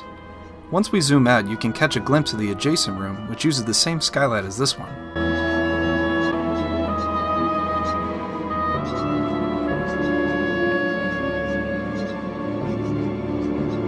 So how could we forget about our old buddy Girahim? In his introductory scene, you can see him sliding towards Link before he comes up behind him, which I admit looks a little bit awkward. But what's even cooler is that tongue scene. We all remember that tongue scene because it was a little disturbing. And by a little disturbing, I mean pretty disturbing. And what's cool is that if you slow down the footage, you can see the joints in the tongue, as it would be a lot harder for a game this old to have a wavy model. So instead it's like papercraft.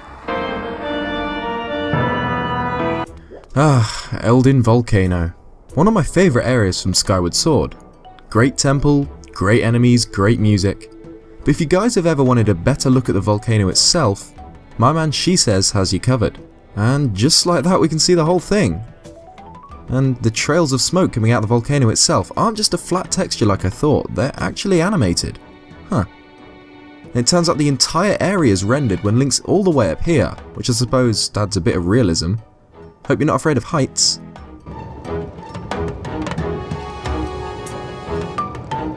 Fireshock from Twitter asks, is there anything below the ground for the magmas? And there is, but it's really strange. So when we go below the ground we can see that they do have legs, and I think that's supposed to be a tail, but they're all contorted and twisted. You can clearly see one of the legs pretty well, although it's really small, and then the other one is also there, but stretched out to an unbelievable degree, and then also super duper tiny.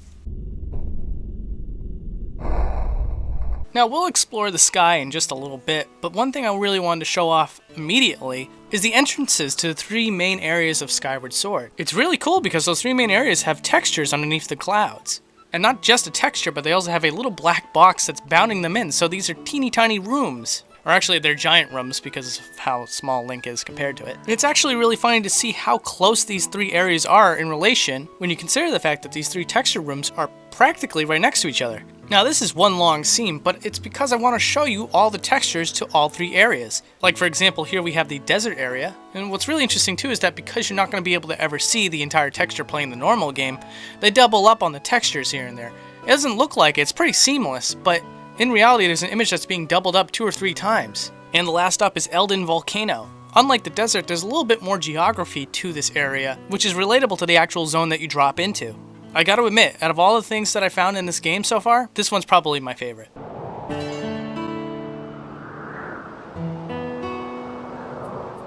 And as for the sky itself, it's a little hard to see the scope, because the void is not black like it is in most games. Here, it's nearly the same color as the clouds themselves. So when we move the camera outside, yeah, sure you can see it, but it's tough to see exactly where it begins and ends. And now we're checking out the desert area, and when you zoom this area out, it's really cool because you can actually see the pattern that you normally see whenever you drop into the area. But what kind of surprised me and in turn kind of perplexes me is that there is a portion of this map where it has to load in the temple area. But as you see here, when we take the camera to the temple off in the distance in the other area, it doesn't look like the design or the textures were compromised whatsoever. Because normally when something's off in the distance like this and you have to load into that zone, the developers do a minimalism trick where they make it look like it's the same building off in the distance, but once you get closer, it has a lot less detail to it. But this is not the case.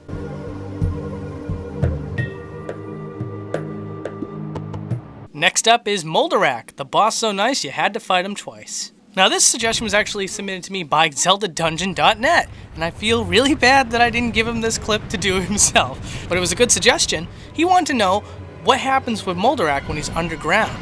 And it's really cool, especially the fact that even in the cutscene when you're first introduced to Moldarak, he actually is underneath the ground. Now if you've seen this show before, particularly the Wario World episode, you'll know that most of the time when a boss or an enemy is a ground traveling enemy, they typically disappear when they're underground, and then when they spring up, they kind of warp into place. But Moldarak doesn't play by that game.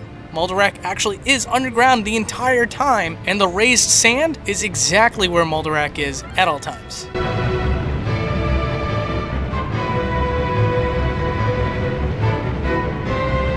So I wasn't sure how to edit this scene because it happened so quickly, but what happens in a second is a moment of brilliance. When Girahim is slashing at Impa, if you zoom the camera out you can see that he's actually in the T-pose minus his arm that's actually in the camera shot. And what you get is pretty funny. I just wanted to take this awkward moment to explain that the classic look that you're seeing on Link right now is a custom texture that I made for this video. It's not in the game. I did it. Hope that doesn't bother anybody. I just like classic Link quite a great deal. Gabe Marsh wants to know, is there anything going on inside the Thunderhead while you're on the outside of it? And I don't mind taking a look, but if we do go in there, there's not much to see. There is one small island. Just one. I don't know why they kept that one island in, but it's there.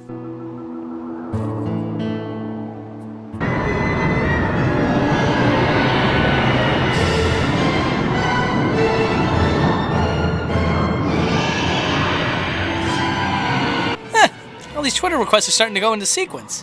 Mossy Bread has a request for the imprisoned boss from far away to see the size and scale of him. And that's a pretty cool request. So when we dial back the camera during an imprisoned fight, you can see that the imprisoned's pretty tiny compared to this area. But I mean, that's all about perspective. Can you even see Link at this point?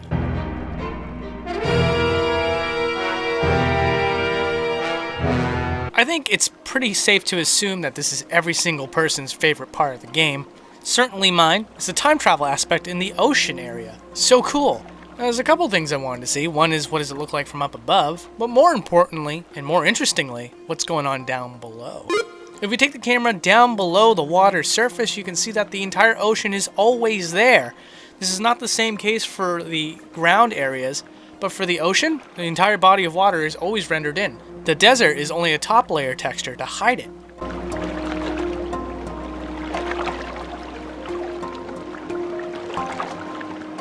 Gotta say, with all these minecart tracks and various buildings, this is one of the best zoom outs I've ever done, ever. It's so amazing that all of this can exist into one screen. But then again, I'm used to games like Banjo-Kazooie where there's a ton of culling at all times. Thankfully, Wii games are a breath of fresh air in that regard. Although Skyward Sword gave me a little bit of trouble too, since out of the box it comes with a watercolor filter, and the farther you zoom out, the more watercolored the background becomes. An art style choice to be sure, because they have nothing to hide here.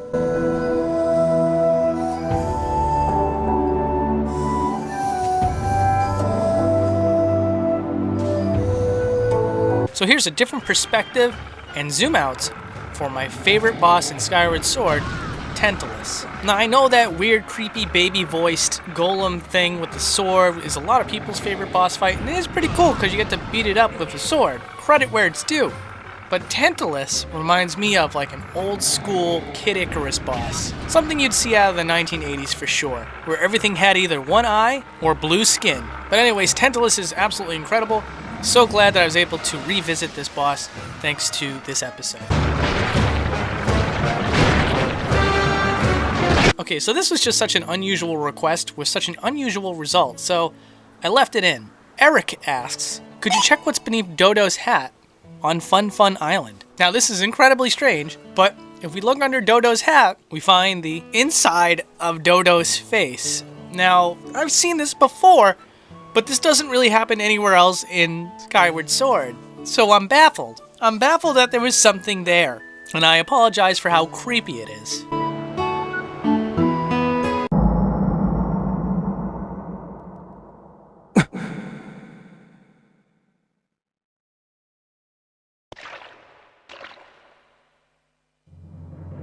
So really quick, I just wanted a close-up of Demise, especially in the scene where it shows he has more of a human form than what was let on. But more importantly, we get a look at his anti-master sword. I'm sure it has a real name, but to me, it's an anti-master sword. It has almost the same handle, and just like Link's sword, it has a Triforce on it, except with his, the Triforce is backwards.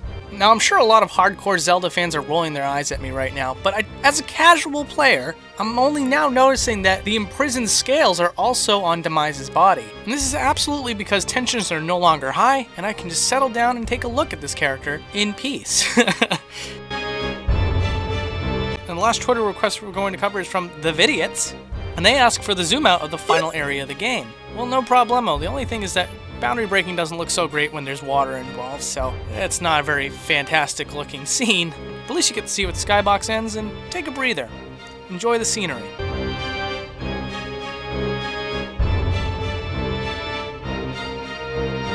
So I thought I'd end this episode with Fee's farewell.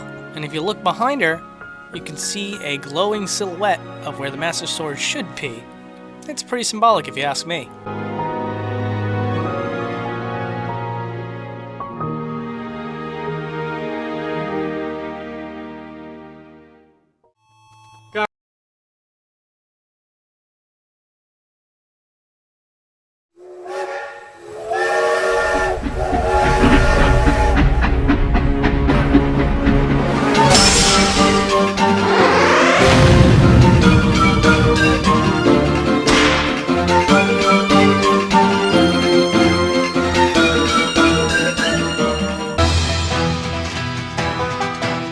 was going to be a great episode because right at the start, you had something going on. It was the intro title screen of the game. And let me tell you, there's a lot of things done differently here than when you actually start playing. For example, that tunnel that Link goes through at the start, that's handled in a really funny way.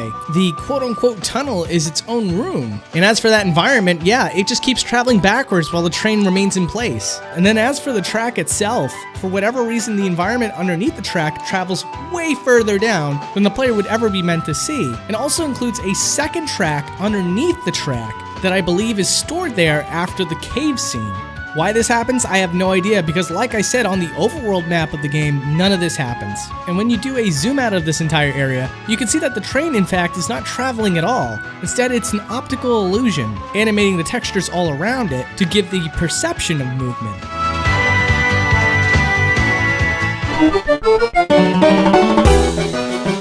Having a locked camera angle is kind of a funny thing in games because with that limitation to the player, developers have the relief of not creating detail to the environments that the player can't turn the camera to see. However, in some cases you can see areas where the developer overextended themselves. Like for example, here in Zelda's room, you can see the animated sky that peeks through the windows is absolutely massive when you pan the camera out. This was likely to allow the dialogue camera to move in any direction without accidentally seeing the void, but judging by the size and details of the moving sky you don't get to see, the developers took absolutely no chance in making that mistake. And here's a little bonus thing for you. In the same room during a cutscene, Link changes out of his conductor clothing into his hero clothing. Naturally, the normal game camera pans away, but if you were to keep the camera focused on Link, you'd see that the transformation is instantaneous.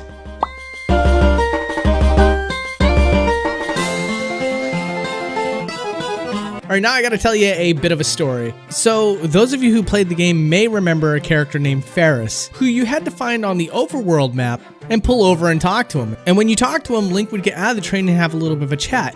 Now, when you do that, the game loads a very special room that is exclusive to Ferris. Now, when I checked this the first time, this is what it looked like. It was just one giant open space, and just about anything that was outside of the original camera view didn't really exist unless you count the platform that all of this takes place on. That's when Super Stario mentioned to me that there was a room in which there are 6 Ferrises, and 3 of them are attached to different areas of the game, all loading Link in the same room, just different coordinates inside of the room. Now, I thought that was really cool, but when I checked initially, it didn't show up. It looked, again, like this. But he assured me that if I could find one of these other areas, this special room that he pulled up would exist. And boy, am I glad that I took his advice and checked, because it's true. Certain encounters with Ferris will load this room with 6 Ferrises, which is one of the funniest things I've ever presented on this show. And as for the other 3 Ferrises, they have no dialogue whatsoever.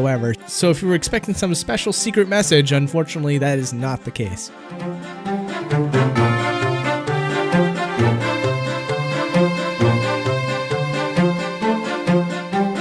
I was so surprised by this discovery that I honestly found it by accident. I nudged the camera controls while doing the opening cutscene for the game, which normally only has 2D images in it. However, the images on the bottom screen still has a 3D plane behind those textures. And by moving the camera, we can see what's beyond those 2D images. And what you'll find is 3 characters that are in the next cutscene in a T-pose. And those 3 characters that you're looking at are Alfonso, Nico, and Link. Now that might be a little hard to decipher because they're all stored in the same position. However, if you look at it hard enough, you can see all 3. Also in Nico's room is something left behind by the developers. A lot of the textures that you see normally are all stored on one sheet, and the bed model shows the rest of that texture on the back end that's facing away from the camera.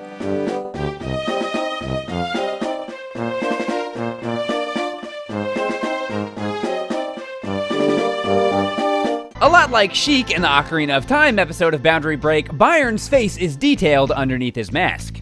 And it's even less likely than with Sheik that the player would ever get a glimpse of it. Because unlike Sheik, where the texture of the mask and the face has a little bit of distance apart, Byron's mask goes through his face, completely covering any chance of seeing details that are, in fact, there, like his mouth and nose.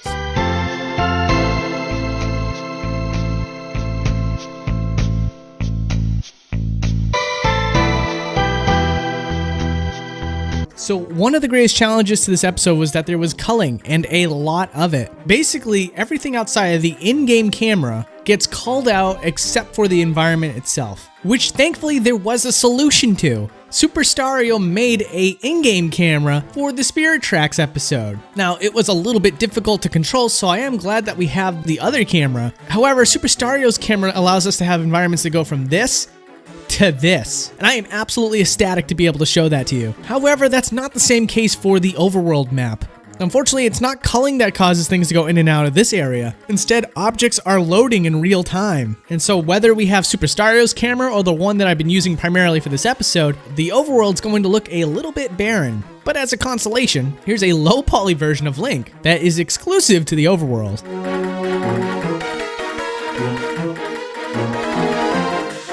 Alright, so I had to combine all these together because if I didn't, it would just look like padding in the episode. Because so many of them feel the same, and that's of course what's going on with Link in cutscenes outside the boundaries. And man, there are a lot of good ones. The one you just saw with Alfonso is just the tip of the iceberg. Alright, so there's one where Link is reaching out to Zelda, and the only reason I can think of is that they had to move his head to move it out of the way of the camera view, but his head is just straight up twisted backwards. And then there's this one where Byrne just smacks Link, and outside the boundaries, he's just kind of floating in the air for a good solid second. It's great. But one thing that's really cool is something that was cut. See, in this one little scene, there's an intentional expression from Link, but the camera's never focused on him, so the players completely miss out on it.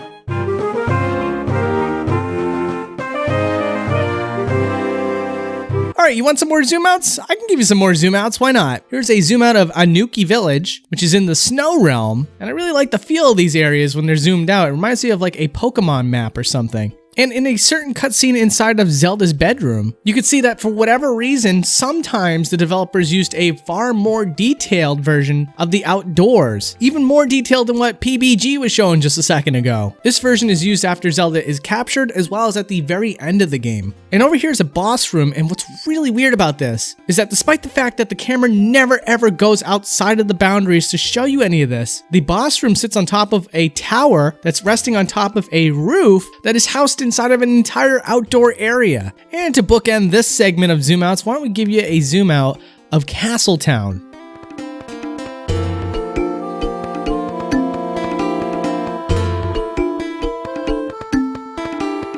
A lot of people wanted to know if Chancellor Cole had his horns underneath his hats before the scene with the big reveal. Well, not only are his horns always underneath, but there's also details to the horn inside of his head that are unique to these ends alone. I love that there's something for me to show you with Beetle, because what's a Wind Waker style game without a Beetle cameo? But anyways, taking the camera inside of his head shows you that there's a lot of texture underneath. Now, what this is supposed to be is a hairline texture. It allows the hair to move around freely while the head isn't directly connected, but you end up seeing some extra scalp underneath the hair. However, you don't see this a lot in Spirit Tracks for one thing, and the other thing is, well, the length in which the developers made his quote-unquote hairline is just astronomical. It's almost like you could put a whole nother face in there. Here's two things to look at on the Spirit Tracks. One is the Skulltula, because you don't get a great look at where it goes when it flies back up into wherever it came from. It's kind of funny because on the last few frames of its animation, it just kind of goes fully horizontal, which that is not behavior I've ever seen from a hanging spider in a video game before. Also, all the rocks and trees are supposed to follow the in-game camera. This is in the pursuit of trying to make 2D objects look 3D, pretty much. But with the camera that is not Super Stario's, the trees remain locked on what they think is the in-game camera, and you can see that they're just hauntingly staring at Link at all times. Be careful, the trees are watching you.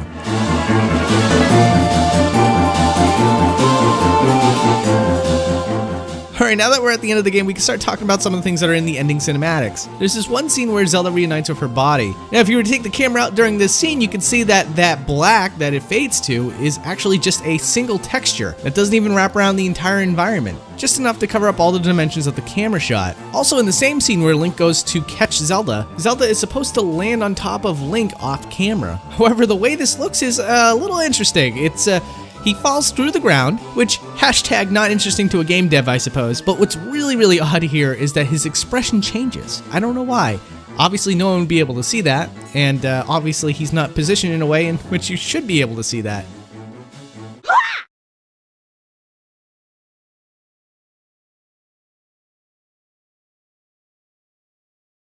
Well, as you probably noticed right now, all the characters are tilted a bit. The reason for this is twofold. One is that they want to replicate the art style from A Link to the Past, which is easy to agree with because if the camera was genuinely pointed straight down on top of the character, the only thing you would see from most of these characters is the top of their head. And buildings and environments would show you far less detail. In fact, if it were to be straight above their heads, it would look something more like this, which I think you can agree is not ideal. So the developers of Link Between Worlds had a serious task on their hands. Not only did they have to tilt all the characters and the enemy models so that it looks convincing to you, the player, but at the same time functioning as though they are firmly planted on the ground, but all the environments had to be modeled in such a way that it matched the angles of the characters. So making traditional models for buildings and statues just wouldn't cut it. So what you're left with here are these intricate designs that look funny on the side, but in terms of serving the actual game, perpetuates the illusion to the player perfectly. And now that that's all out of the way, let's do a highlight of all the things I found the most interesting while looking at this game from another angle. First of all, the game's void is something that's very untraditional. Now, every room you would think would have a traditional void, but if you continue to pan the camera out, you in fact find out that the quote-unquote void is a rendered black box. And outside that black box is a superimposed image of the bottom screen of your 3DS. Which, by the way, I am so thankful for, because it serves as a pretty good contrast to what is existing right now, and is so much better than the alternative, which is a void with no refresh rate, which at certain angles it looks like the game does have,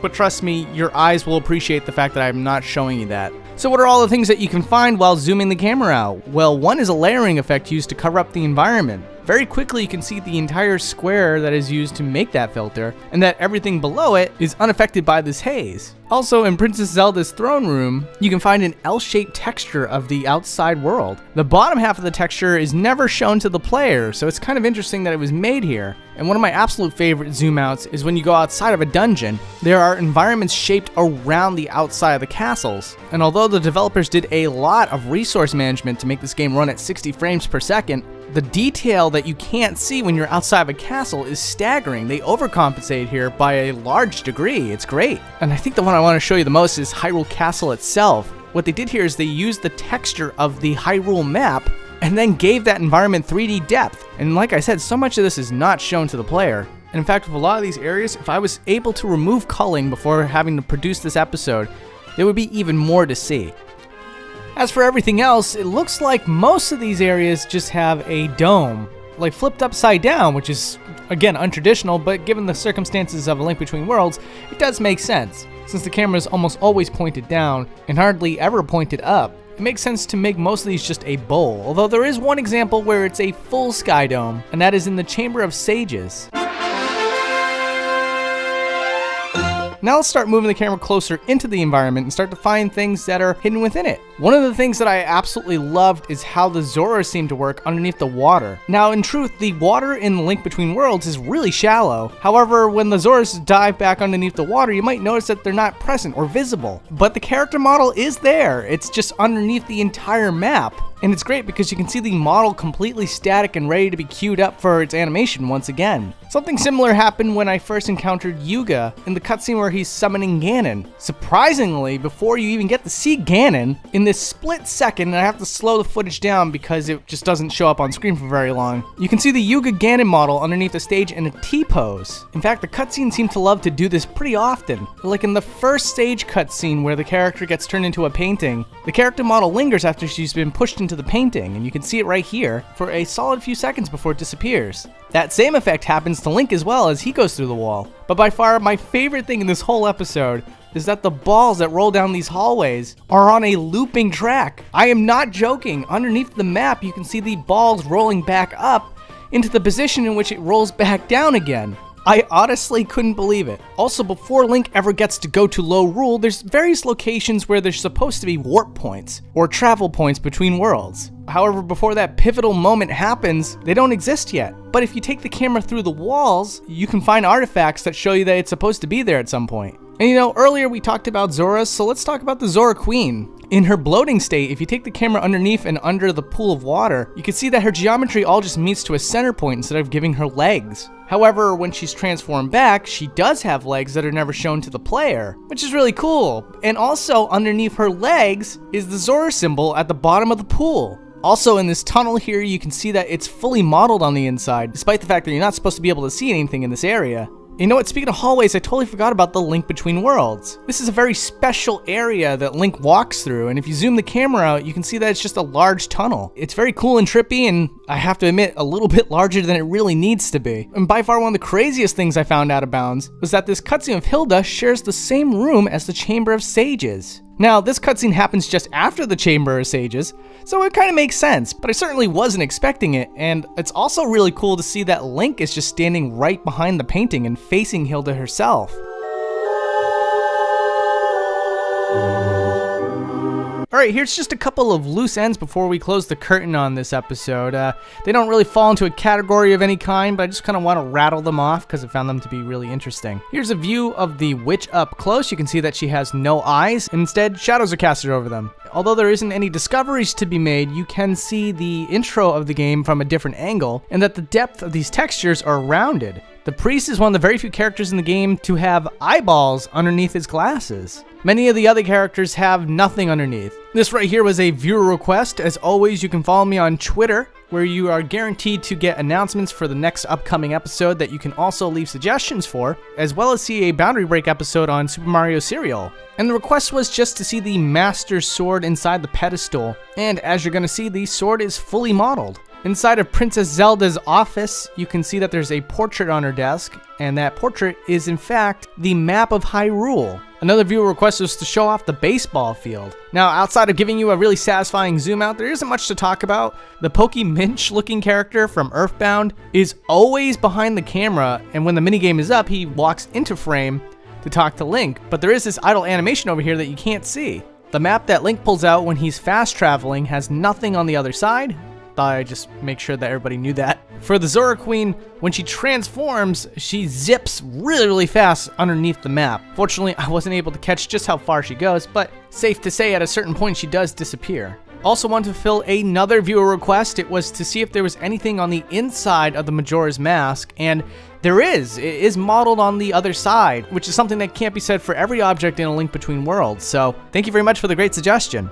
Some dungeon maps have walls outside the walls. Here's an entire box of sand inside the first temple that never gets seen by the player. And also, I just want to give you a nice good close-up of the best character in the Zelda franchise, Pig Wizard Ganon. He gets a very short cameo in this game. I was very disappointed. But thankfully, his character model is held in place during one box of dialogue, so I was able to explore the camera around and see exactly what's going on with this character, and give you a look of him at angles that we've never been able to see before, at least in this game.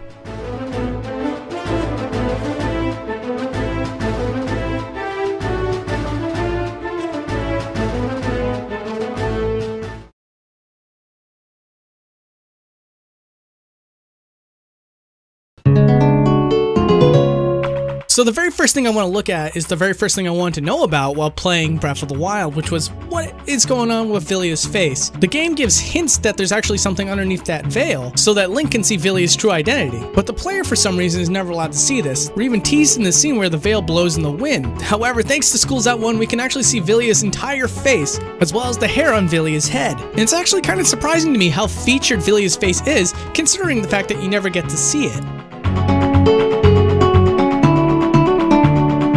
A few people asked me to take a look inside of the old man's robes to see if the King of Hyrule has more detail underneath the clothing. Well, unfortunately, as you can see here, the old man is a separate character model altogether. In fact, he doesn't even have eyeballs inside of his character model. In fact, a lot of characters in Breath of the Wild don't, except for one that we're going to be looking at a little bit later. Can you take a guess at who that is? Now it's time to explain something that's really awesome in Breath of the Wild, but it might be a little bit of sensory overload for all you guys, so you've been warned. But the thing that's the most interesting about Breath of the Wild's environment is that the entire world has a layer of water across the entire land. And the reason for this is that the developers actually pull up the water from this giant sheet, which then pulls it over the land that you walk on to make anything from rivers to ponds to lakes. This means you could be all the way out in Gerudo Desert, and at any given time you go underneath the ground, there will be a layer of water underneath you.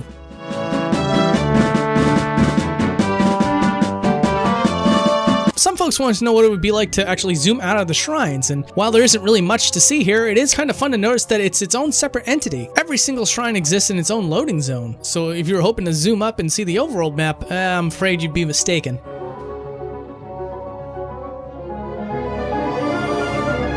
Now, a lot of the segments that I'm showing in this episode are actually viewer requests, but this one in particular was actually highly popular. People wanted to know what was going on with stone talus underneath the ground before they rise up. And while I was expecting this one in particular to be a complete disappointment, it actually shows that underneath the ground, stone talus is just a random rock formation, not even close to resembling its humanoid form until it's out of the ground.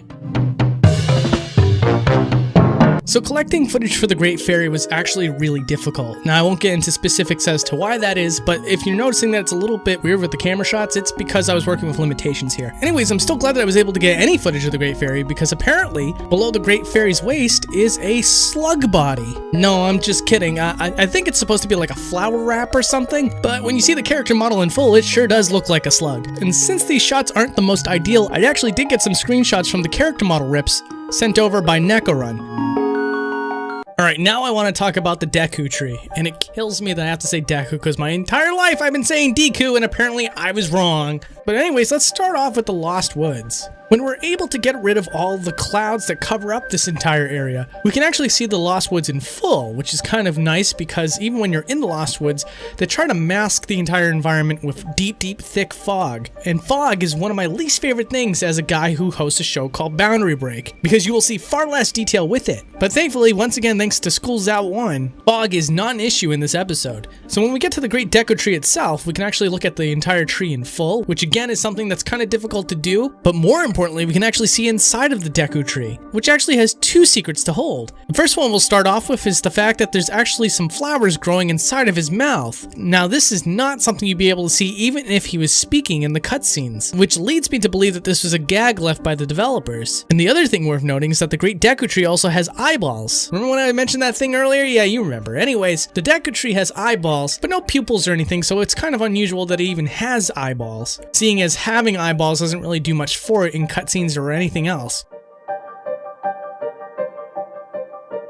Hey, how about both of those bottomless pits in the Gerudo Desert? Now, there's one attached to a tower, and this one was a little bit difficult to kind of get you the full perspective of everything. If we move the camera in a different perspective, you can actually see that there's just a big black texture that's supposed to represent the bottomless quote-unquote pit. But that tower actually continues through that black texture. Now, here's one of the problems with this episode. I cannot move through water. But as you can see, the tower touches the water, and I just had to know how much deeper does it really go. Luckily, moving far enough back at a certain distance, we're able to see past the water texture and see just how deep it actually is, which is honestly pretty surprising considering the fact that the player would never be able to see anywhere close to how deep it actually goes.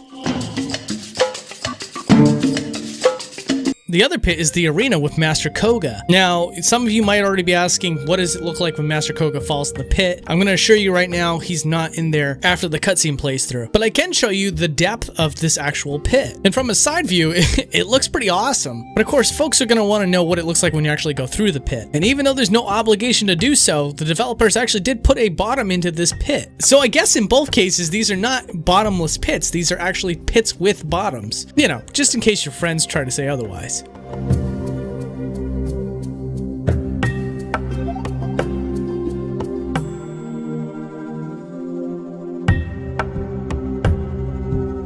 Next up is this mysterious door at the top of Hyrule Castle. Now, in normal game development, if a door never opens, it means that there's probably absolutely nothing on the other side. So for there to be a concave room on the other side of this door is very unusual. It's very likely that it was meant to be used for something, and then later scrapped in the final build of the game.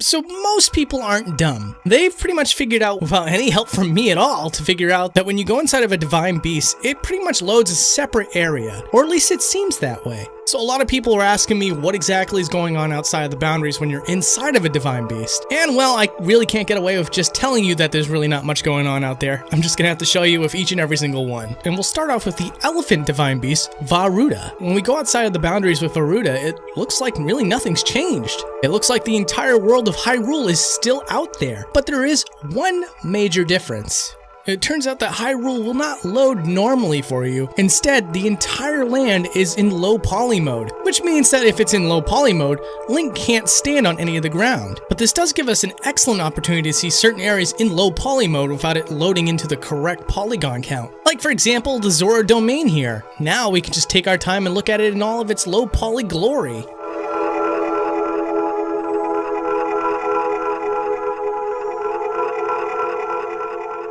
And you know what, before we move on to the next Divine Beast, let's check out King Dorphan. It's nice to be able to see him at a higher point of view because now you can see all the details that there is to this character. But one of the things you couldn't see on your own is that the king has feet. In fact, these feet are actually dressed up, which makes it surprising to me that you can't see it in a clearer view.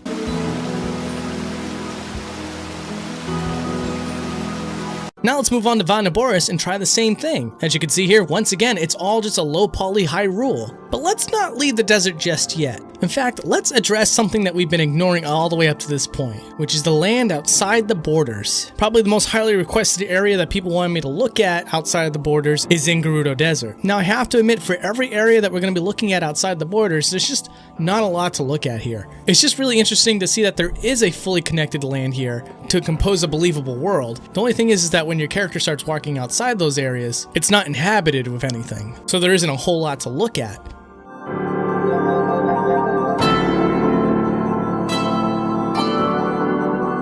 And let's finally be done with the desert by talking about Molduga. Now, Molduga is pretty much a fish that swims in the sand, and of course, with any enemy that goes underneath the ground, we gotta see what's going on down there. And for the most part, Molduga stays true to what he's supposed to be implying when he's underground. There's actually a pretty decent swim animation that the player's not really allowed to see. The only thing that looks a little bit strange is when he jumps out of the sand and dives back down. The character model seems to rush back into position.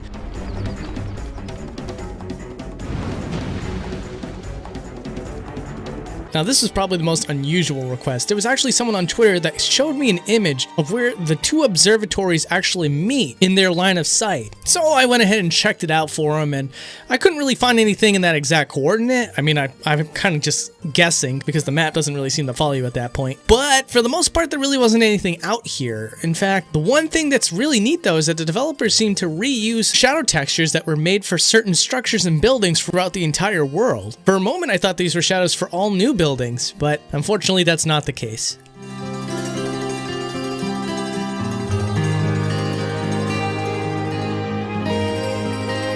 Now naturally we have to look inside of Death Mountain. This temptation has been eating away at me for the longest time, and it's great to finally put this curiosity to rest. And when we go through here, you can actually see that the interior has a very interestingly made concave pit for the lava. But even better than that is if we continue to move the camera down, you can actually see that there's an interior for just the mountain itself. Now the reason for this is much like how it was for the water itself. The developers can actually just stretch up and down terrain to however they like. And so to make the mountain for Breath of the Wild, it ends up looking like this.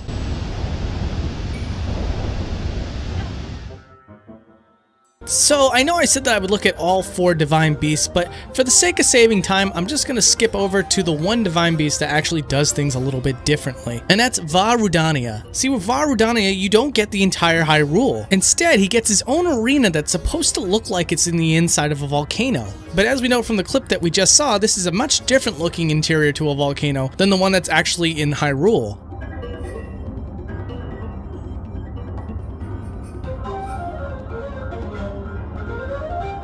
So let's talk about Calamity Ganon. A lot of people want to know what was inside the egg sac, and unfortunately there's nothing. Although someone pointed out something that I didn't even consider, that the egg sac is broken open and above the player in the final battle. I mean, like, who had the time to look up when they're fighting Calamity Ganon? Well, somebody did, and somebody pointed that out to me. So I moved the camera up to see what it looks like when Calamity Ganon's egg sac is broken open.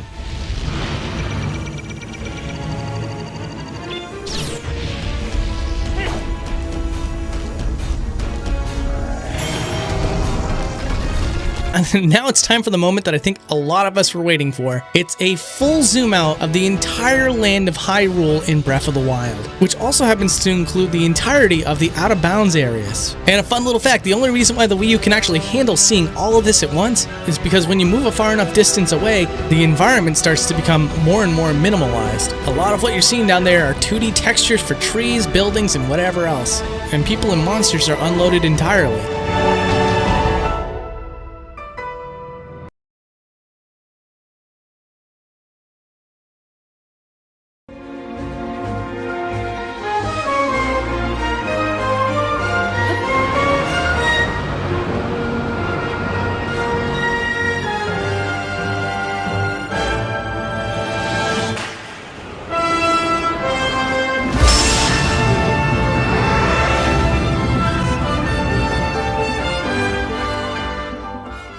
I want to start off by talking about something really fun and interesting. It's the first cutscene you see when you're just about to leave the tutorial island. Link hands over the Master Sword to Zelda, and the whole thing kind of plays out pretty seamlessly. But taking the camera out of bounds and showing you what's going on beneath the ground can show you that the Zelda model is already lying in wait, and that her wrists are kind of like tied to something else completely, giving her a bit of like a sleepwalking or zombie effect to how her arms are positioned. And then she slowly rises into frame, allowing her to be in her scene and grab the sword herself. And as it turns out, no, we don't go anywhere at all. We're staying in the exact same spot. In fact, for a brief moment while we have Zelda in frame, you can also see that they stored Link underneath the ground as well. And although you've already been seeing it on the screen, I wanted to take an emphasis on the fact that the particle effect of the Master Sword getting transported to Zelda gets stretched out in real time. And so panning the camera really far out can show you just how massive this effect is.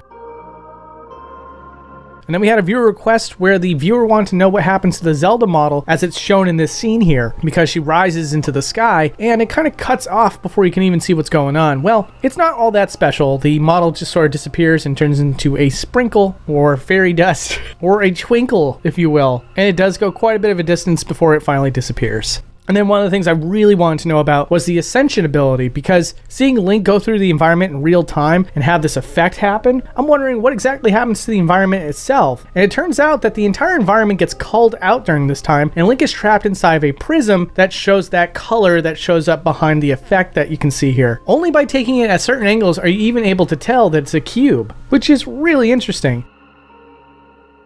And then moving on from there, of course, the other question is, what does it look like when you're trying to dive down into the underground depths? You got this massive tunnel here when you're already above ground, and it's while you're moving through this tunnel that the game shifts from loading out the above ground area and loading in the underground depth.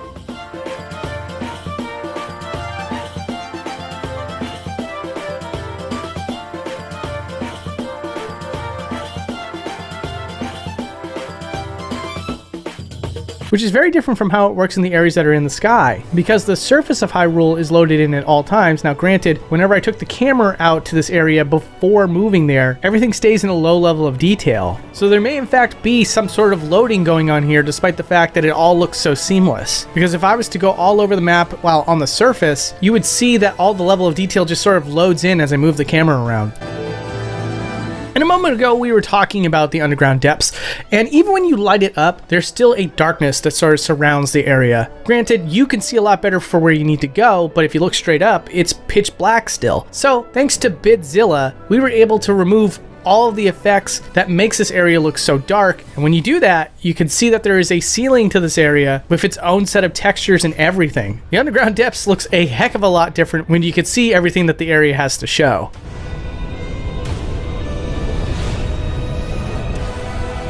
And another fun little environmental thing that I wanted to show you guys is when you first go underground for the water temple, quote unquote water temple at least, the first waterfall that you see does have an end to it. If you take the camera out of bounds, you can see that there's a stream of water that's resting on nothing before it becomes a waterfall, which is really funny. But also a fun little fact, when you are traveling underground after you go through that whirlpool, the entire world is still loaded in above the surface. Taking the camera here, we'll show you that very same whirlpool that we were just talking about, which is super impressive. And then speaking of water below the surface, anyone who hasn't seen my Breath of the Wild episode might be surprised about what you're about to see here. The way that the developers made this world was they would push and pull the environment as well as the water. So there's always a constant water layer and always a constant land layer, which means that if you ever take the camera below the surface, you will most likely see the water hiding somewhere underneath, making a secret world of water that I'm sure would be lovely for any aquatic creature.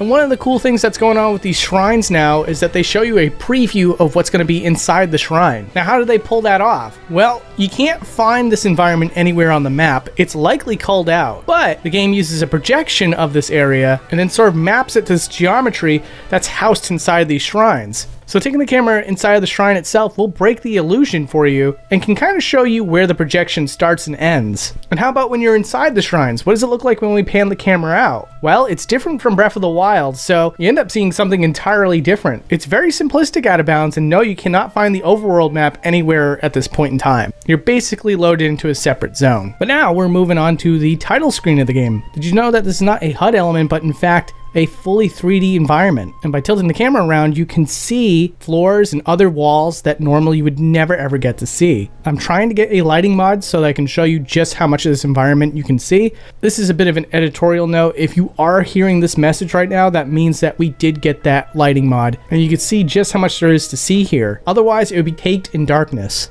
And now let's start looking inside of models. The first one's not the most exciting, but still I wanted to show you guys that there is a texture in here that's really difficult to see, and it actually spins around. So while not utterly fascinating, it's still something that you normally don't get a chance to see. Moving on, the King Zora here normally has his feet submerged underneath the water, but if you take the camera underneath, you can see that he's got feet and even includes some webbing as well as a toenail. Wanted to show you how some of the eyes work in this game. It goes all across the board, but with Beetle, it's sort of like another toenail for an eye. There's a bit of a curvature to it, but it's not fully spherical, and it's not modeled on all sides, which I guess a toenail is, my bad. We got this dispenser here. It looks like the orbs are actually coming out of the dome, but it's not actually. If you take the camera inside this device, you can see where all your capsules get loaded in, and then start dropping from this spot. And now we're moving on to the Zora area of the game, and if you haven't played this part yet, you're welcome to stop the video now, but if you're willing to watch, there's some really interesting stuff here. First of which being that in this cutscene, the lighting changes completely, and there's a little bit of an effect on the camera lens, and what's funny is that if you take the camera out, you can see that this effect is in fact a giant sphere that encapsulates the player. And in fact, that's not the only time that they do this. When they want the lighting to be a little more hazy, this haze effect is like a cylinder shape and just follows Link around wherever he walks. And then we got Muktarok here, and there's a lot to talk about with this boss alone, which makes me excited to eventually cover the other bosses in the future. See, with Muktarok, he's just sort of like an Octorok that uses a sludgy construct that's in the shape of a shark. And while he's inside the shark, he's literally inside the shark. It was really difficult to get any footage of this because he's constantly moving, but slowing down the footage here will show you that his model is in fact inside the shark. Now, what about when you destroy the shark and he has to run around without it? Where's the shark go? Well, chances are the character model is called out, but once he summons the shark again, you can see the exact moment in which the shark loads back in. And then once you beat the boss, you get a cutscene that takes you over into this new area with the ancestor. There's a couple of things I wanted to talk about. The first of which being that, yes, while you can't see the overworld map while this cutscene's going on, it is in fact in the overworld map. And you can figure this out by seeing the waterfalls that were supposed to be near the boss fight still loaded in, which means that it's just likely that the entire overworld map is just called out while this cutscene goes on. And really cool, when I took the camera inside this ancestor's helmet, the ancestor had a face, eyes, mouth, everything. And while I thought that this might just be a reused model of Mipha, I'm led to believe that that's not the case, because the eyes, though yellow just like Mipha, do have a little bit of a difference here in that they both have yellow eyes, but Mipha's eyes just have a straight yellow, whereas this model has a speckle of blue or purple, it's hard to tell with the lighting, that are inside the yellow of those eyes as well. Alright, so in the last episode we talked about the Zora ancestor and how there was a face underneath the helmet. And of course a ton of you want to know if there were faces underneath the helmets of the other ancestors, and that's a great question, so let's take a look at it real quick. The Rito ancestor, for example, does sort of have a face. Unlike the Zora face, the Rito face doesn't have an eye. It has an eye socket, but it has no eye.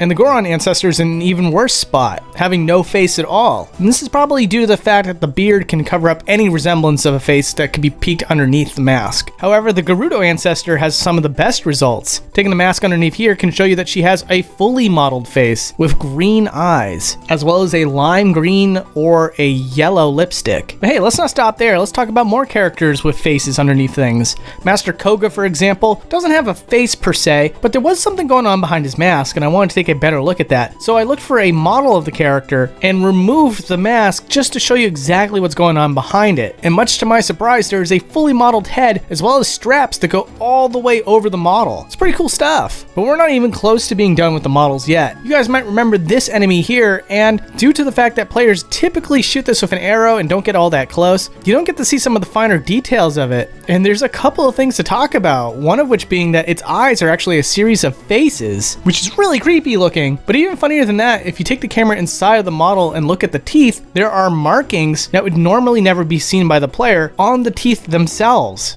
And then next up we got Robbie. Now Robbie never shows you his eyes, and taking the camera inside of his goggles will show you that he doesn't even have any eyes. His head is fully modeled underneath his goggles, but there's no eye socket and no eyebrows or anything. It's just completely blank. And man, I wish there was an extracted model for this character, because it goes to show you that not every character is created equally. In the past episode, I showed you how some eyes work for some characters, but this one's really bizarre. Taking the camera past the skin layer can show you that her quote-unquote eyes is a large white sheet, and it extends all the way to her forehead. And then we got Toro. Toro usually has his eyes completely covered up by his hair, and the weird thing about this character is that he also kind of functions like Robbie, where he doesn't have eyes inside of his sockets. Instead, he has eyes inside of his head. Yeah, it's a little hard to explain than it is to just show you, but for some reason the developers did give him eyes that are untextured and placed him inside of the skull of the character. So there must have been a point in time in which they planned to give him eyes, and it must have been late in development, and instead went with a completely different route.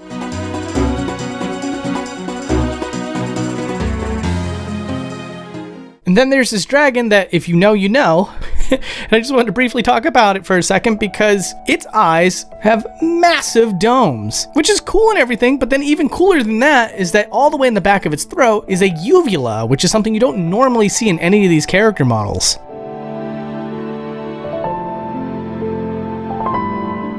And just a fun little fact here, Bluto has an eye patch, and of course when you take the camera past that eye patch, it's a false cover-up. The eye is fine and it is totally there. Moving on now to one of the craziest cutscenes in the game. It's when you finally meet up with Zelda and find out that it's Phantom Ganon. Well, during this scene you'll find that Princess Zelda is all over the room, teleporting to different areas, when in reality the character is just being shifted inside of the environment and moving very quickly into the position to play off this scene seamlessly.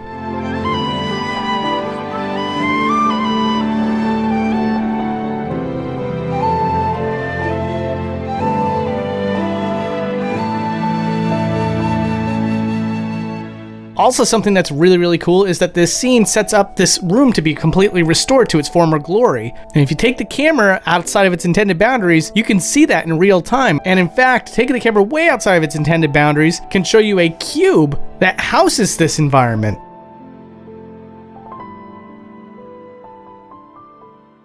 Keep it on the theme of Princess Zelda, there's this scene where she gets away and you don't get to see exactly where she goes because the cavernous wall kind of crumbles behind her. But taking the camera out can show you that she just sort of fades out, which is really surprising. I kind of figured that the model would at least hang there for a little while, but nope, that's not the case. And then after my first episode, there was a surprising amount of people that wanted to know about the beginning area of the game that sets off all of this. And I wanted to show you a zoom out of the entire area, completely lit, and show you that it's not really housed inside of the open world or anything like that. And in fact, there is a way to technically revisit this area at a certain point in the game, and no, this is pretty much a doubled up model. It's not the actual area. And with it fully lit up, I can also show you what's below the altar, since it's a lot different. And what you get here is a whole bunch of boulders that would normally not be seen by the player, all joining to a point. Also, some users wanted to see Ganondorf's model up close, and I figured I'd just give you guys a look at that. And this next one's really cool.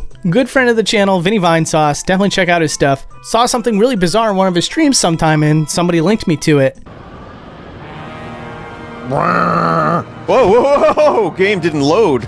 While he was falling down the Rito Village chasm, he saw a pit that just sort of disappeared and became solid ground. And so I wanted to take a look for myself, like, what the heck was going on there? Was that supposed to be there? And apparently, no, it's not. It's unused content that Vinny accidentally found. And it does, in fact, exist. So if you take the camera down below this environment here, you can find a whole cylinder of environment that is just completely inaccessible. There's even like a weird cylinder inside the cylinder. And it makes me wonder what the heck the developers were thinking with this before they decided to cover up with something completely different. Also, in my Tears of the Kingdom / Breath of the Wild episode, I once talked about how the water levels are shifted up and down to make the effect of ponds and rivers and everything else in the world of Zelda. However, the underground areas are an all new thing to Zelda Tears of the Kingdom, and so they have to do things a lot differently than they did in the past game. If there's any water surfaces that are inside of a cave, instead they do the old school method of having squares of water and place those in individual areas. It's just neat to see two completely different techniques used in the same game. Also want to take a look at the Skyview Tower, Tower because when you activate it for the first time, there's these claws that come out of the ground and grab Link, and I kind of wanted to see where they come from, or at least where they go. And you can see here that they kind of start inside the balloon and may only show up for the cutscene itself, otherwise it's completely disappeared. Also, a lot of enemies pull rocks out of the ground, and I wanted to show you what that looks like too. This is a nice clear example that the boulders just sort of fade into existence. And once the model is loaded in, the character then pulls it out of the ground to then throw at Link.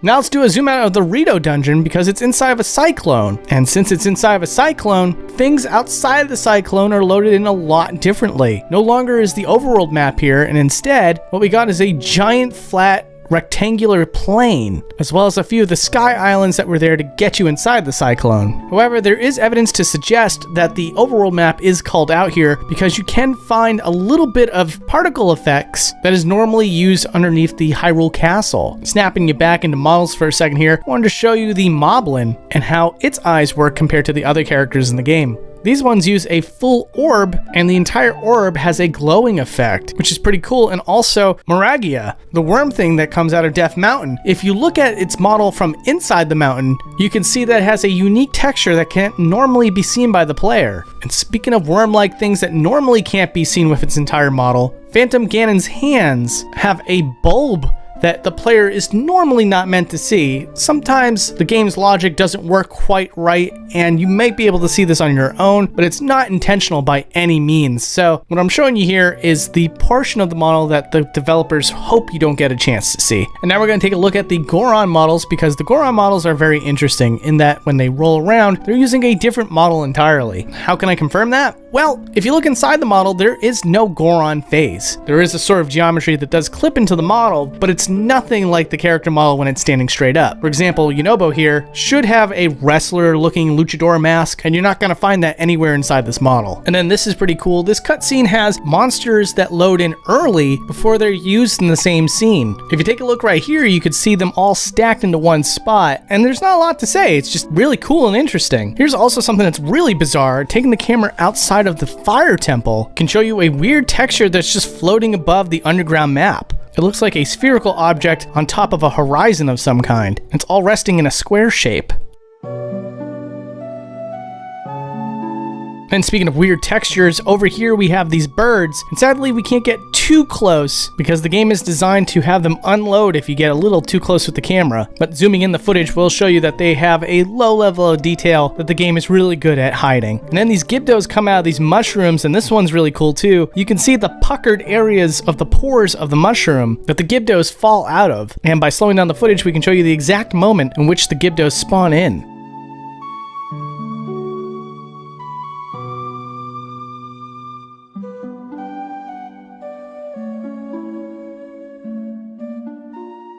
Meanwhile, for environmental stuff, a lot of you probably have gotten to this part where there's a molten furnace. And so if you take the camera inside of the furnace, you could see a really tightly packed environment that's all lava. It's very difficult to see by normal means. And then there's the lightning temple. Two things I wanted to show with the lightning temple. One is the temple itself coming out of the ground. And when it's going through this process, it's just the outer shell of the temple that seems to be rising up. At this time, there's a lot of objects that are normally on the map obstructing the interior of the temple. But when it's fully loaded in, you can see the entire interior here, and it's properly housed inside the lightning temple. It's really awesome that the developers can't really get away with any little tricks here and there where the interior would clip through the exterior walls.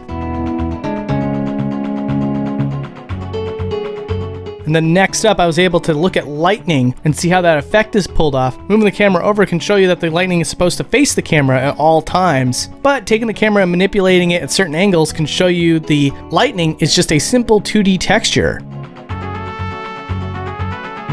And now if we take the camera inside of Hyrule Castle, you know that Hyrule Castle is floating on an island. And surprisingly, inside the island is a dome-like shape that has nothing inside of it. It's just, for some reason, this rocky environment here is completely spherical.